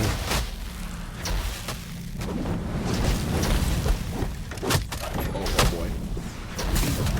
I'm being assailed by a magical ring of arrows from a wizard crossbow. What is this? Wizard crossbow? Oh right, yeah. There's this is all animated weapons. It's like the Hall of Blades in Dungeon Crawl, Stone Soup, which I think no longer exists because they remove things in Soup too much.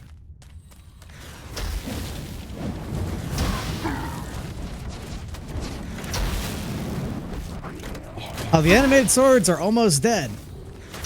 Nice. Crossbow down. All right, we got there. Trying to find whatever is setting off the crystal projectiles still. I'm not sure where they'd be though. Oh. What's causing that? This guy found him. Here. You're not a magical weapon at all, you're just some guy. So what the fuck? Oh, he's very high level though. Oh yeah, he's got like the gold name and shit. But I mean, he's not doing that much damage. Yeah, as long as you remember to cast. I can still just heal through that. Every so often. Yeah.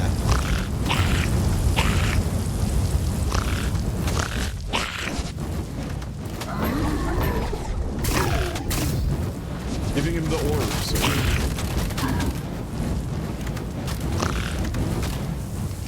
I'm trying to tank, but it's just ignoring me.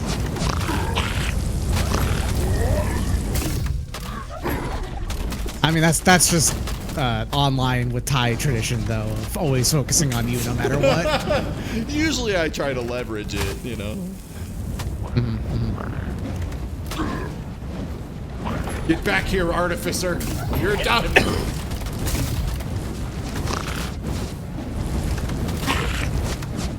Got him. Nice. Yo, chests. Ooh, chests. Oh, Miter of the Forgotten. Now we're talking. Hey, what? Papal time. There's also, I guess, just been this crossbow the whole time. There's a glowing thing here, but I don't think I can pick it up. Is that a glowing thing? Yeah, it was like a staff. I think it spawned weird. I can't touch the staff. All right, let's see what we got. Miter of the Forgotten. That seems like... Seems pretty good. Nice gloves. Thanks. It seems to be that's most of what I got here. Because, yeah, I don't really need the other armor.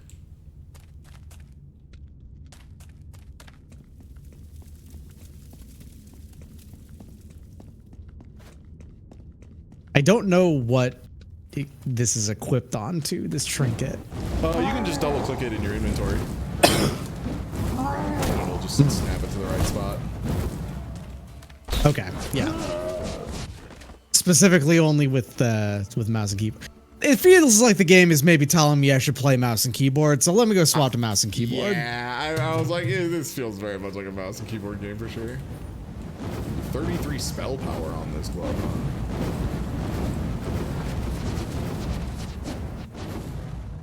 Oh, yeah? Oh, he's shooting the crystals. Sir, the crystals. Crystals. I do see like a Legend of Zelda like beam tracing from the main area out to this. So maybe we just do something here first. That sounds pretty good.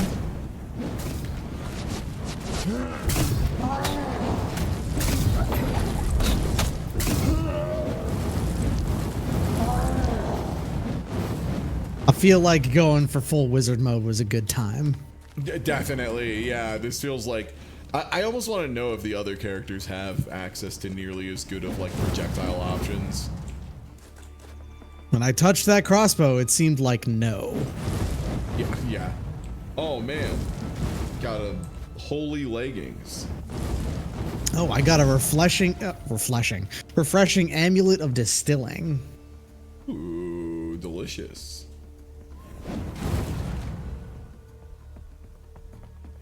I can do distillation. Boots. A bow is given boots. There's a boss upstairs. For the forge.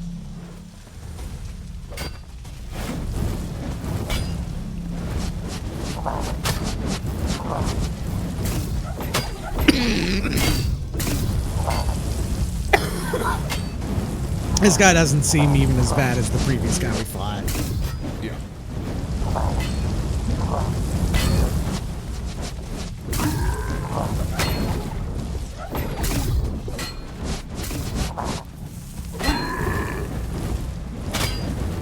I think he's summoning an ad. Oh, he certainly did.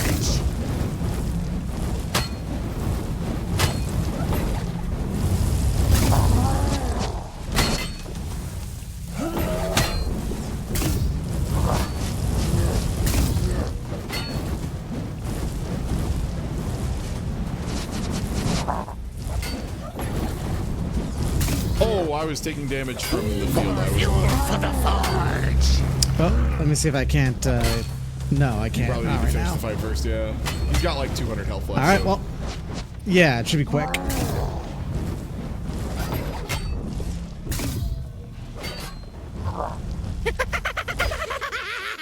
Okay. I think I have to take out the little guy as well. Probably.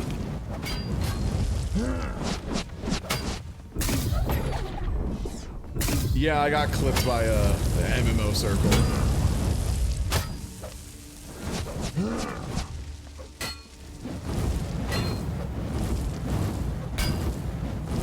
Damn, this guy seems sturdy for a minion.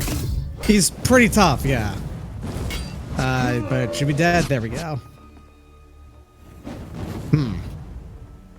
I can't seem to get you up. I'm trying to get you up. I'm on my way. I'm running back over there. Hold on. All right, sir. I'm on my way. Sir. Ooh, we got some epic essence. And a new wand, yeah. And a different Pope hat, let's see.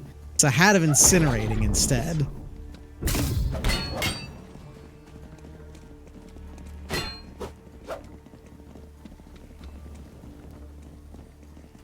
Hopefully all these guys don't follow me up here. This is gonna be a really bad time.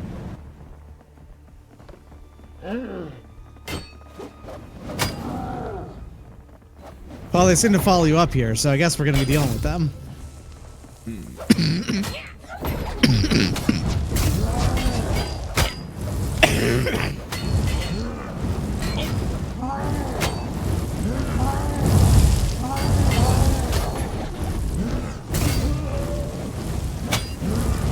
Hey, they ain't that bad. Yeah.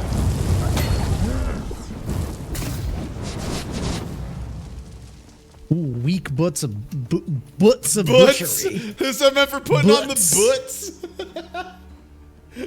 These aren't actually that good because they don't got no magic power. They got melee power. Can't use these to cast a spell. Exactly. Oh, I actually do have the ability to block with this thing. Cool. Ooh, is it like right click? Oh yeah, I look like I have a parry. With my wand. Normal axe to take.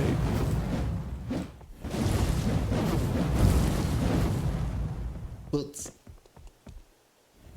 Oh, there is in fact fall damage. Good to know.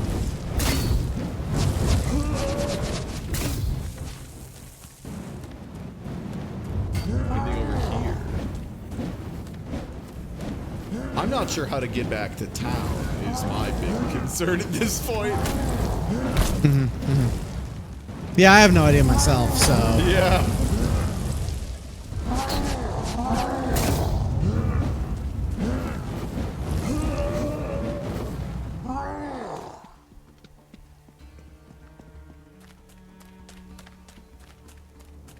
All right, sir. Captain, I've dealt with these guys again.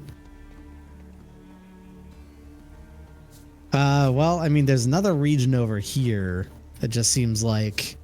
Oh, there's a goodie over here? Okay, another crossed bow.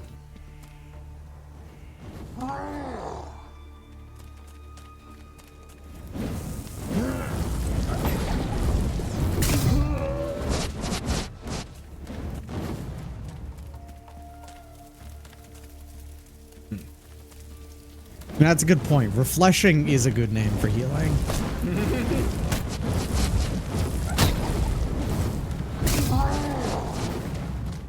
Yeah, the big orb seems to be the big damage.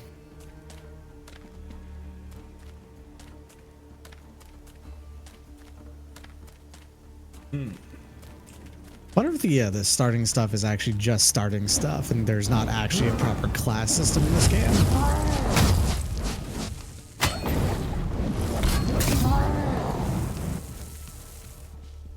Oh, you know what? Back there seems like it's just a region to do stuff, so it's probably not over there. Yeah, I mean, I just want to get back to the menu so we can like look in town and like see if we can sell stuff and like buy better. There is a gear just and go shit. to town thing in the menu. Oh, is there? Where's that at? Yeah, escape. Oh, there's a different menu. Hmm. I was looking at the menu that comes up when you press I, which is the inventory, and it does not have that. Okay. All right, let's see. Blacksmith. How can I help? I guess I want to sell gear that's like not good enough. Nothing but strong sale. All right, Cletus over there is the one who dyes stuff. Gotcha. It ain't cheap, but it's the best.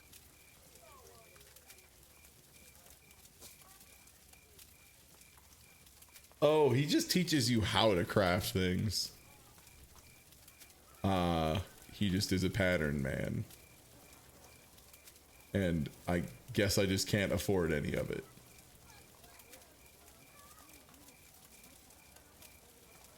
I did get another quest and then completed from talking to him. So there's something. Do I need to go craft? But I have no recipes, I see. Goodbye. Good to see you. Pleasant. Maybe the inn. The inn had another thing to get from him. The inn guy. Talk to Captain Lauren in the guardhouse. Okay. Greetings. Never heard of you. One wrong move and you'll become a permanent Locate resident of Oliver. this dungeon. Okay. Therein lie. To the guardhouse. Greeting. Great heroes. What's proven impossible is but a In the trivial crypts, task huh? for such as yourselves. Name your difficulty. At this ivory tower with this little fucking wizard goblin. Good to see you. Good to see you. Okay, hello. Damn, all of his shit's too expansive. Ah, there's a hovel in the back. Oh, letting me change my everything, I guess. Never heard of you. Therein lie hideous creatures. And there's a bank in the back too. For storing stuff. Oh, changing your appearance is extremely expensive. Gotcha. Oh, normally? Yeah. Alright, are you ready to deploy to the Crypt of Horrors to try and find this dork? Absolutely. Normal, level 1 recommended. The place we were at was level 3, so we should be good. We were killing enemies well above our level. Look, I just assumed the grasslands came before the Crypt of Horrors, so sue me. That's ridiculous thoughts, you know? Couldn't possibly.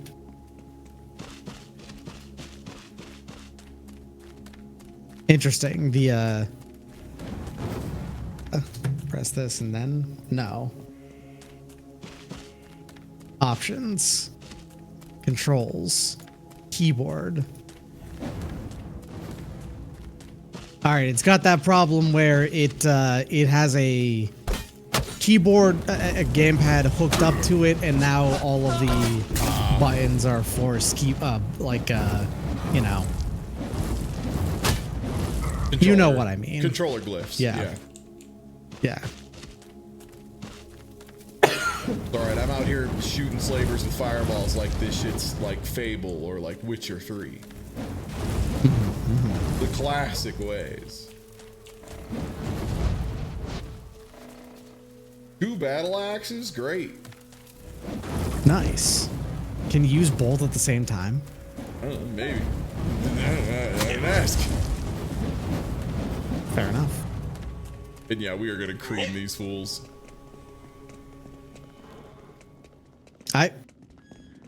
Wow. All right.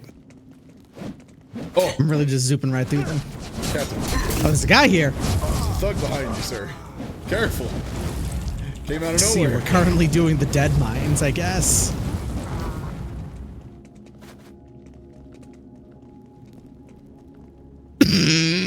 Nothing in here.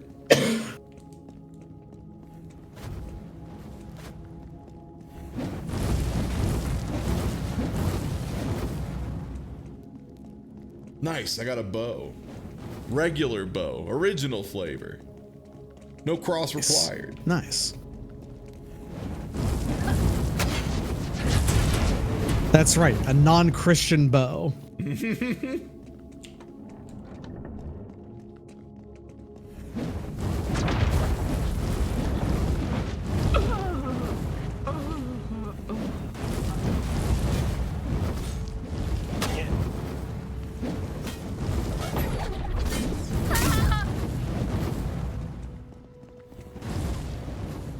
Door locked or just big? It is locked and big.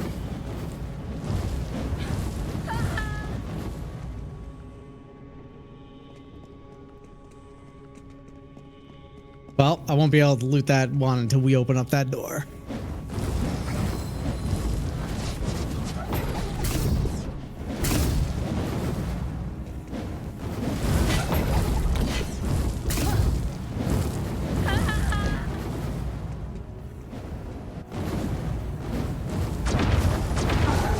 The thing about this is that this did advertise, I believe, up to 7 people at the same time can be in the same party. Yeah, which, yeah, I'm feeling like with like a group of like 4 or 5, this would be a hoot for just hanging out with friends, shooting the shit, and just running around dungeons or whatever, clearing the place out. Yeah. You know, like Lethal Company, but you know, like MMOs originally, yeah. You know that thing people are into right now? Yeah. Oh, is this door open now?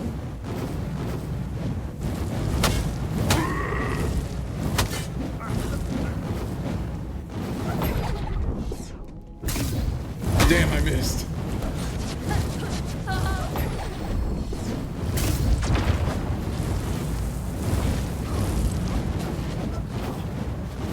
That's not entirely true, Simon the Digger. That's a vast oversimplification on the creation of crossbows.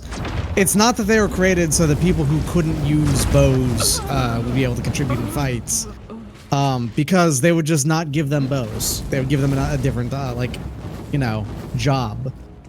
They were created to, well, maximize individual penetration strength at a specific range. Because they're not actually one-to-one of tools of what they do. A crossbow is a medium-range weapon in practice. It's not actually an extremely long-range weapon. Bolts are shorter and fatter in a way that makes them extremely high-penetrative at ranges out to like probably like 80 meters at the very least. That would be like they would get through things nice and easy.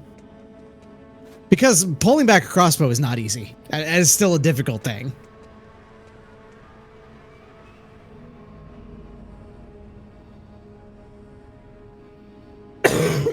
I think I found the place to go. Okay, sick. I was just looking through my gear I'd picked up. Did we open? Was this the big door we opened? Yeah, that is it. Okay. Yeah. I mean, there is the advantage as well of you don't need someone who is trained from childhood to use a crossbow, which is a useful thing. But it's not that they weren't strong enough, but rather it's just it's a tool that has a different job. Okay, this guy's noises sound exactly to me like if Arch and Koa popped in for a second to do a bit. They just go. You're not wrong. Especially because it's like not coming from the right place, so it sounds like it's just coming out from behind me. Yo, level 3, let's go. Dogs. More dogs.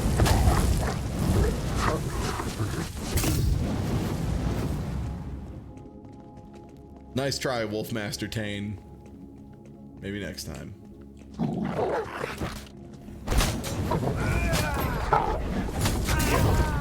Wolfmastertane.us. I can't wait for the weekend to begin. Well, I guess we still need to find Jerry or whatever.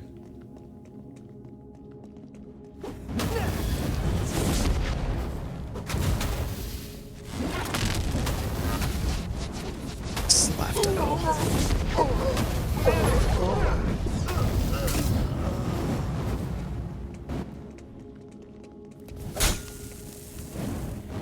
Whoa, there's a guy behind us.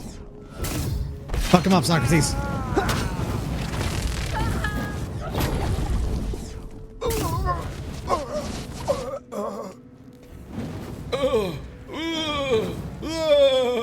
Me when I take damage. Okay, there was a lever back here. I pulled it. Take damage all the time.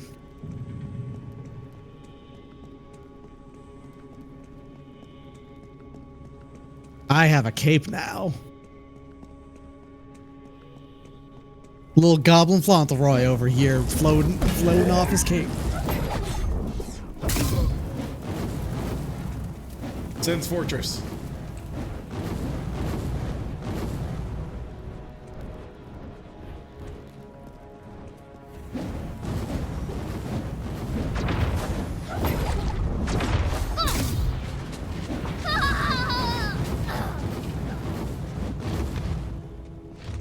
Yo, bloody trinket of haste? Don't mind if I do. Wow. Dazzling Trinket of Precision and Enhanced Cloak of Precision.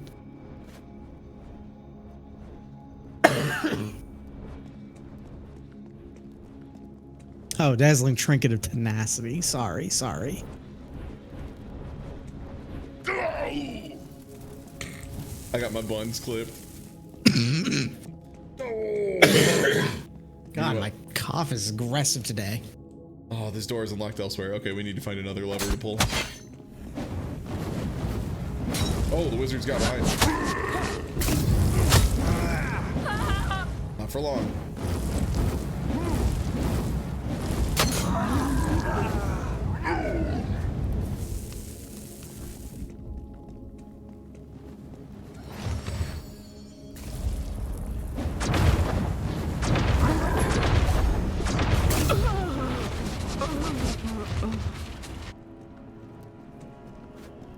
Hello, Captain. Hello, I've cleared this area out. Good. Got some superior essence from a box.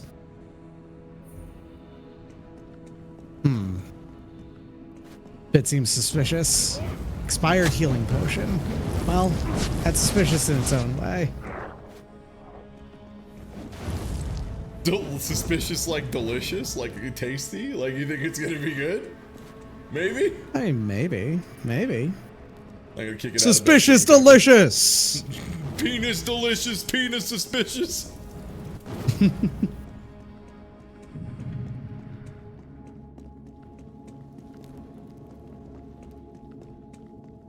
Alright, so there's probably something somewhere. It's just a lever, yeah, because I pulled one lever yeah. already in this area, so there's probably just another one that we haven't seen. They're like just on the wall. Just on the wall. Classic All right. lever position, yeah. Most levers I find are, yeah, on the wall, so. Alright, I've now witnessed a lever. I now know what levers look like. First time I've ever seen a lever in my goddamn life. It's like a big boy fight room, so we probably don't have to go back through here. Check the sides real quick. Oh, there are guys in here.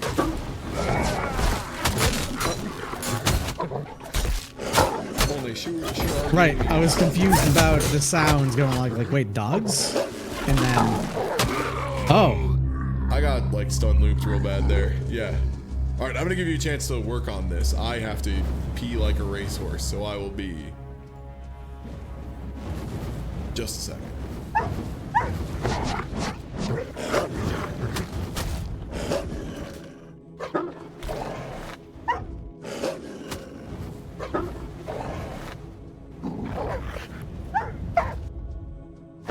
Yeah, he's do in fact seem to stun you frequently.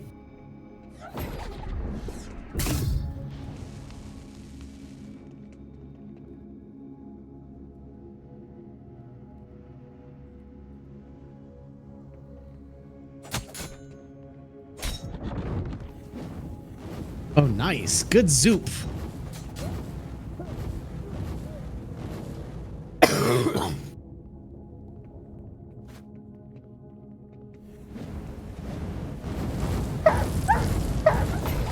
feral wolf?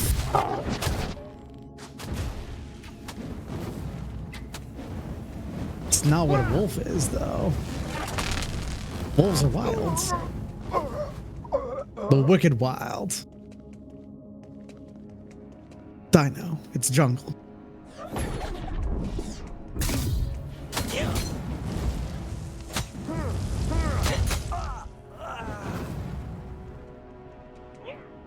Oh, what's up, Skibbity Gritty?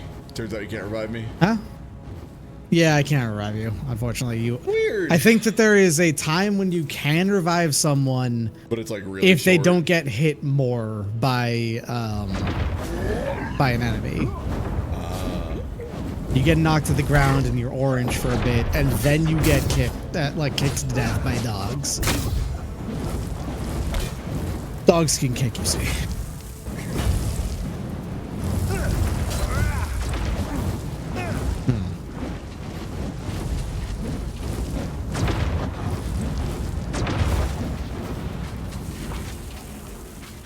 All right, sick. I need to figure out where. Okay, I see your aura.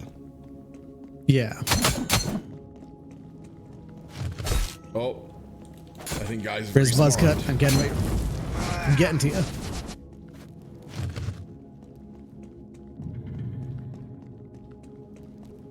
Oh. Yeah, I see it. All right, so we still on. I found you, Riz Buzzcut. We still on lever look. Yeah. It really didn't seem like there was a lever over there. Unfortunately, like it didn't look as strongly as I probably could have. So let me go back to it. Oh, I found a skeleton in a cage, but that's not anything. Is there one over here? There's a weapon rack. I can get another enchanted dark moon fragment, so that's good. Oh, I found it. Boop. Oh, nice. Good. Yeah, Beautiful. Back here in one of the side rooms. These are also treasure chests. Yeah. Boots. I got the fast boots. What are these butts? Boots. Ooh, really good butts. And a better orb. Oh, except I need to put it in the orb. Oh, you can dual wield orbs? That's so crazy.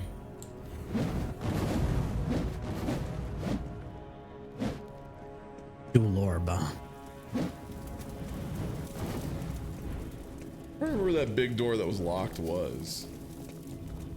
That's a good question, Mega Man. Was it over here? Yeah, I think so. Here. Oh, still unlocked This elsewhere. door is unlocked elsewhere. Huh. Huh. So that means that there's another lever? Yeah, so Or was one that did that open up somewhere else, maybe? Maybe. That one was in like a small side room for what it's worth, like behind some bars and stuff, so just as a heads up, they might be hidden back in the deep part of a room. I'm afraid the strain was more than This you is could a game bear. with a pauldron slot? Oh man. Alright, something. You know your boy loves a good pauldron slot in a video game.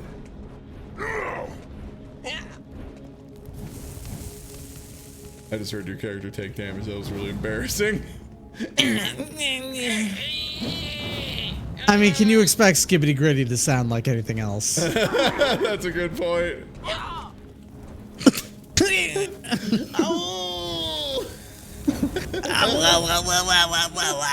Like the grape lady. Exactly. Yeah. I'm taking grape wine damage.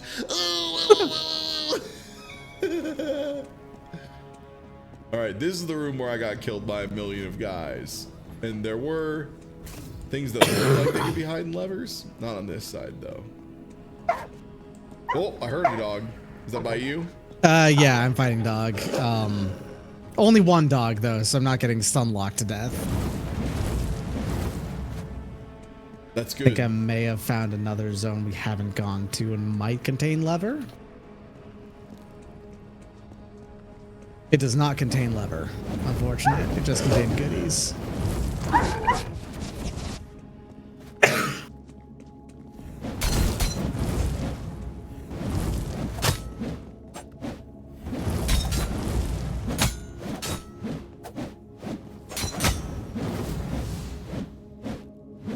Venomous Great Staff of Scorching. Oh, that's a two-handed staff.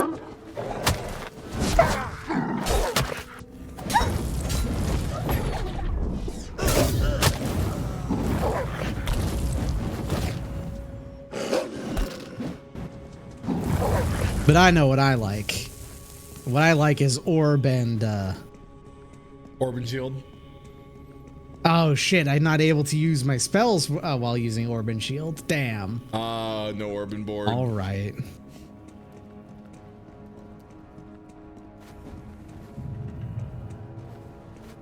I can use sword and shield though and cast spells still.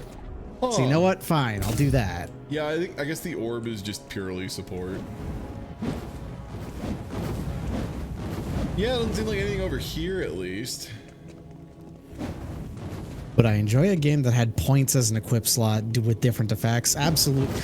I'm the pervert who wants the most like fucking completely granular armor system in a video game that could possibly ever be made. This is the dude who does runs of Caves of Khud and is immediately like, how can I get 17 arms so I can carry more swords? Yeah.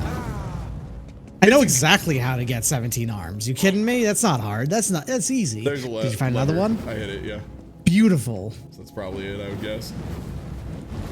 Probably. Yeah, I'm not here to disrespect your love of getting many arms in Khud. Whenever I play Caves of Khud, that's always one of the things I want to go for because it's just so good. Also, it's not actually true that pauldrons are particularly a non-independent piece of armor. It depends. Spalders are very dependent on the rest of the piece, but pauldrons themselves, actually, depending on the type, can be just worn on top of most things after you put everything else on. Italian style all white armor has pauldrons that just kind of slot on top as well. Oh, I got right. We're looking for the blood room on the map, right? Which this is going back to the start. Yeah, I think, I right? went the wrong way. Yeah. So there was a door that wasn't open that we need to go to, and it was just like in a weird side hallway. Yeah, and I noticed that the door on the map led to like what looked like a really bloody hallway. So all we have to do is find that bloody hallway, and we found it. I want to say that it's up here, then turn right, then fully loop back. Or it might be one more stop up. Not here. It's one more up. Yeah, I can see it. Yeah, I see it.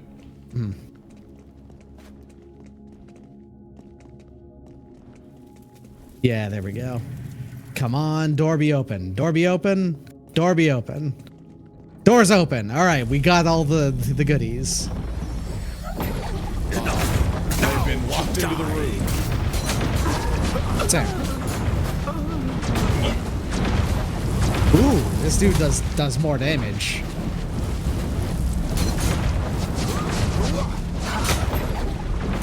He also takes more damage though. We got ourselves a glass cannon boss. I guess. Now you die.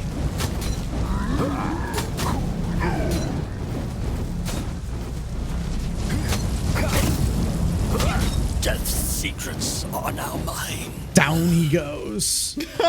That's such a funny thing to say when you're getting owned and dying. Death's secrets are now mine. It's good that I died. I think it's sick, actually. Yo, thanks, Big Dummy. I found Oliver. Oh, sick. Okay, Cleric's Hammer or expired health potion. Take that expired health potion. Oh, no, you get both. There's a next thing at the bottom you can click through to change which one you get. So it's either experience 300 and then a thing you don't use, or Wizard's Wand and 30 experience, but it's like a good one. Are you sure you want to accept this reward? There may be others more appropriate for your class. Oh, I guess they want me to use the cleric. Yeah, the hammer is usable by us to cast spells still. How would I want the points to have mechanical differences or just cosmetic? Just cosmetic. That would be just cosmetic. All right. For the uninitiated, points are the strips of cloth or leather that are used to actually adhere armor onto your body. Oh, okay. Like points of contact. Exactly, pretty much. More subjects for my lord? Let us see. This guy seems pretty boss fight.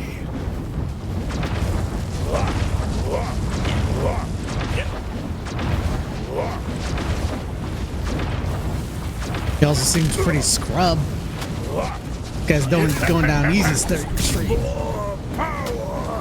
Oh, he's sucking off a guy.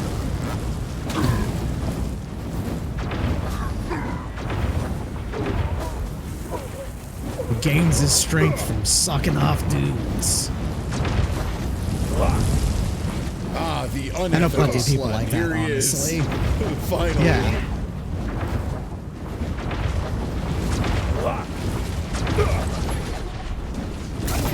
Yes! More power!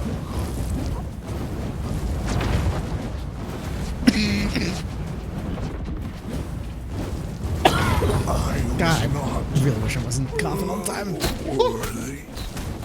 Oh god, everyone's just free and running around. Oh Jesus Christ. That's a lot of boys, actually. Oh boy. Flamethrower, go.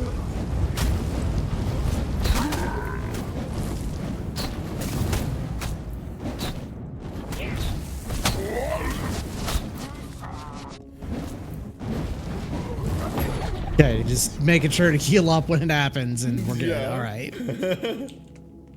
Oh, nice. The altar is required for a quest, I think.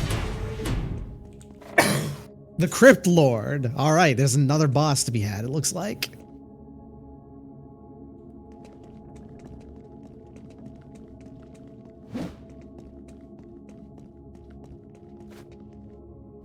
Yeah, it's possible he was meant to last longer, but I think also that final, like, ambush of all the guys is intentional, too. Yeah. It was very funny, so I like it. Mm-hmm. It was pretty funny. I won't say it wasn't. I enjoy a good goof 'em.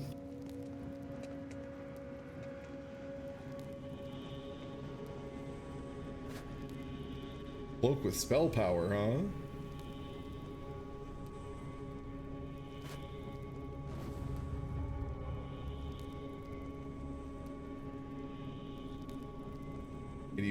This one's 58,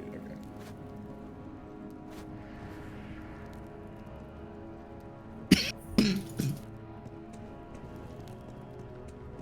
Alright, is the bone boss here? I haven't actually gone too deep. I was trying to avoid accidentally getting locked angering into the bone boss. boy. Yeah. Yeah. He seems pretty dangerous, man. Oh, there's rats. He's got rats. Plague rats. Rats. Going full RPG.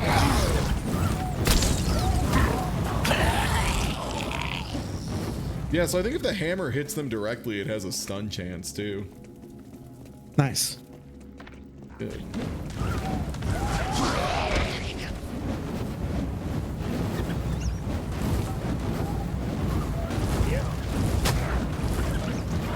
Uh-oh.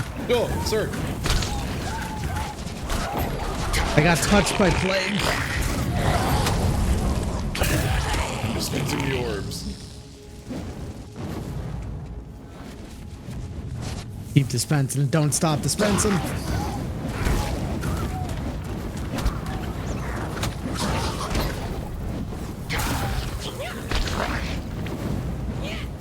The way your character moves is just transcendent. It's so good.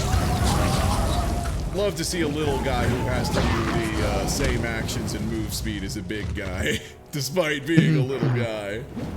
Always a delight.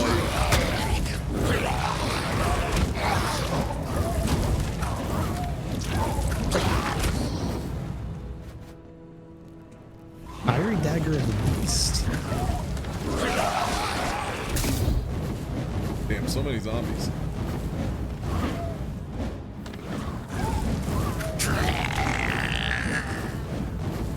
Yeah, I don't know if that circle was like me or...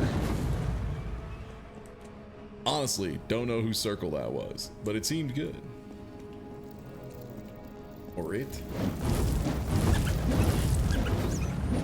Do like seeing circles, just kind of in general. Big fan of shapes over here. Yeah. Oh, I believe I've been poisoned.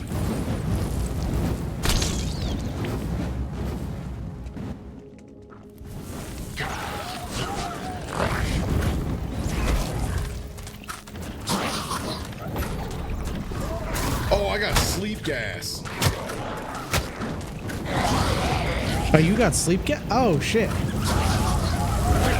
Oh, yeah, sleep gas. You got sleep gas.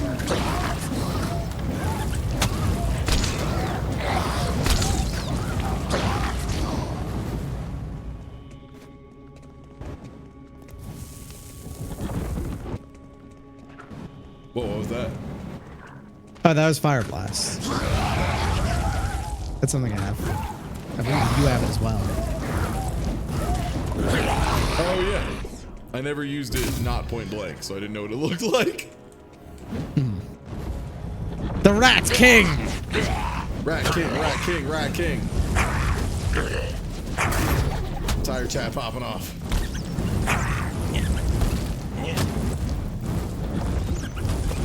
Become sleepy.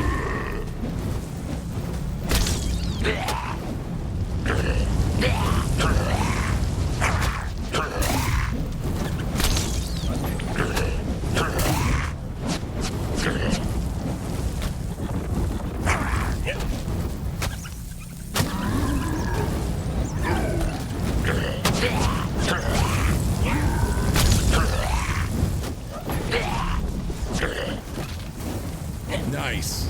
Another one down. Another rat remove. Invoker's hood. Yeah, I could use a new hat. Considering I had 0 hats before this.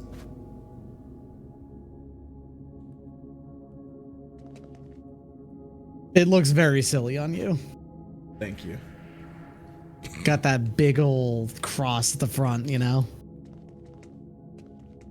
What can I say? I love the Lord. Well, not that. I'm sorry.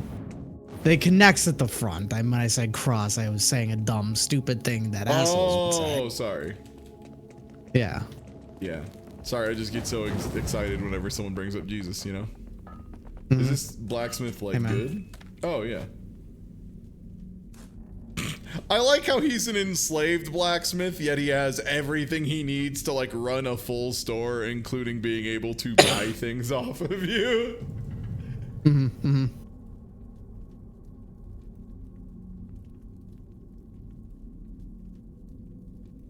Not the essences.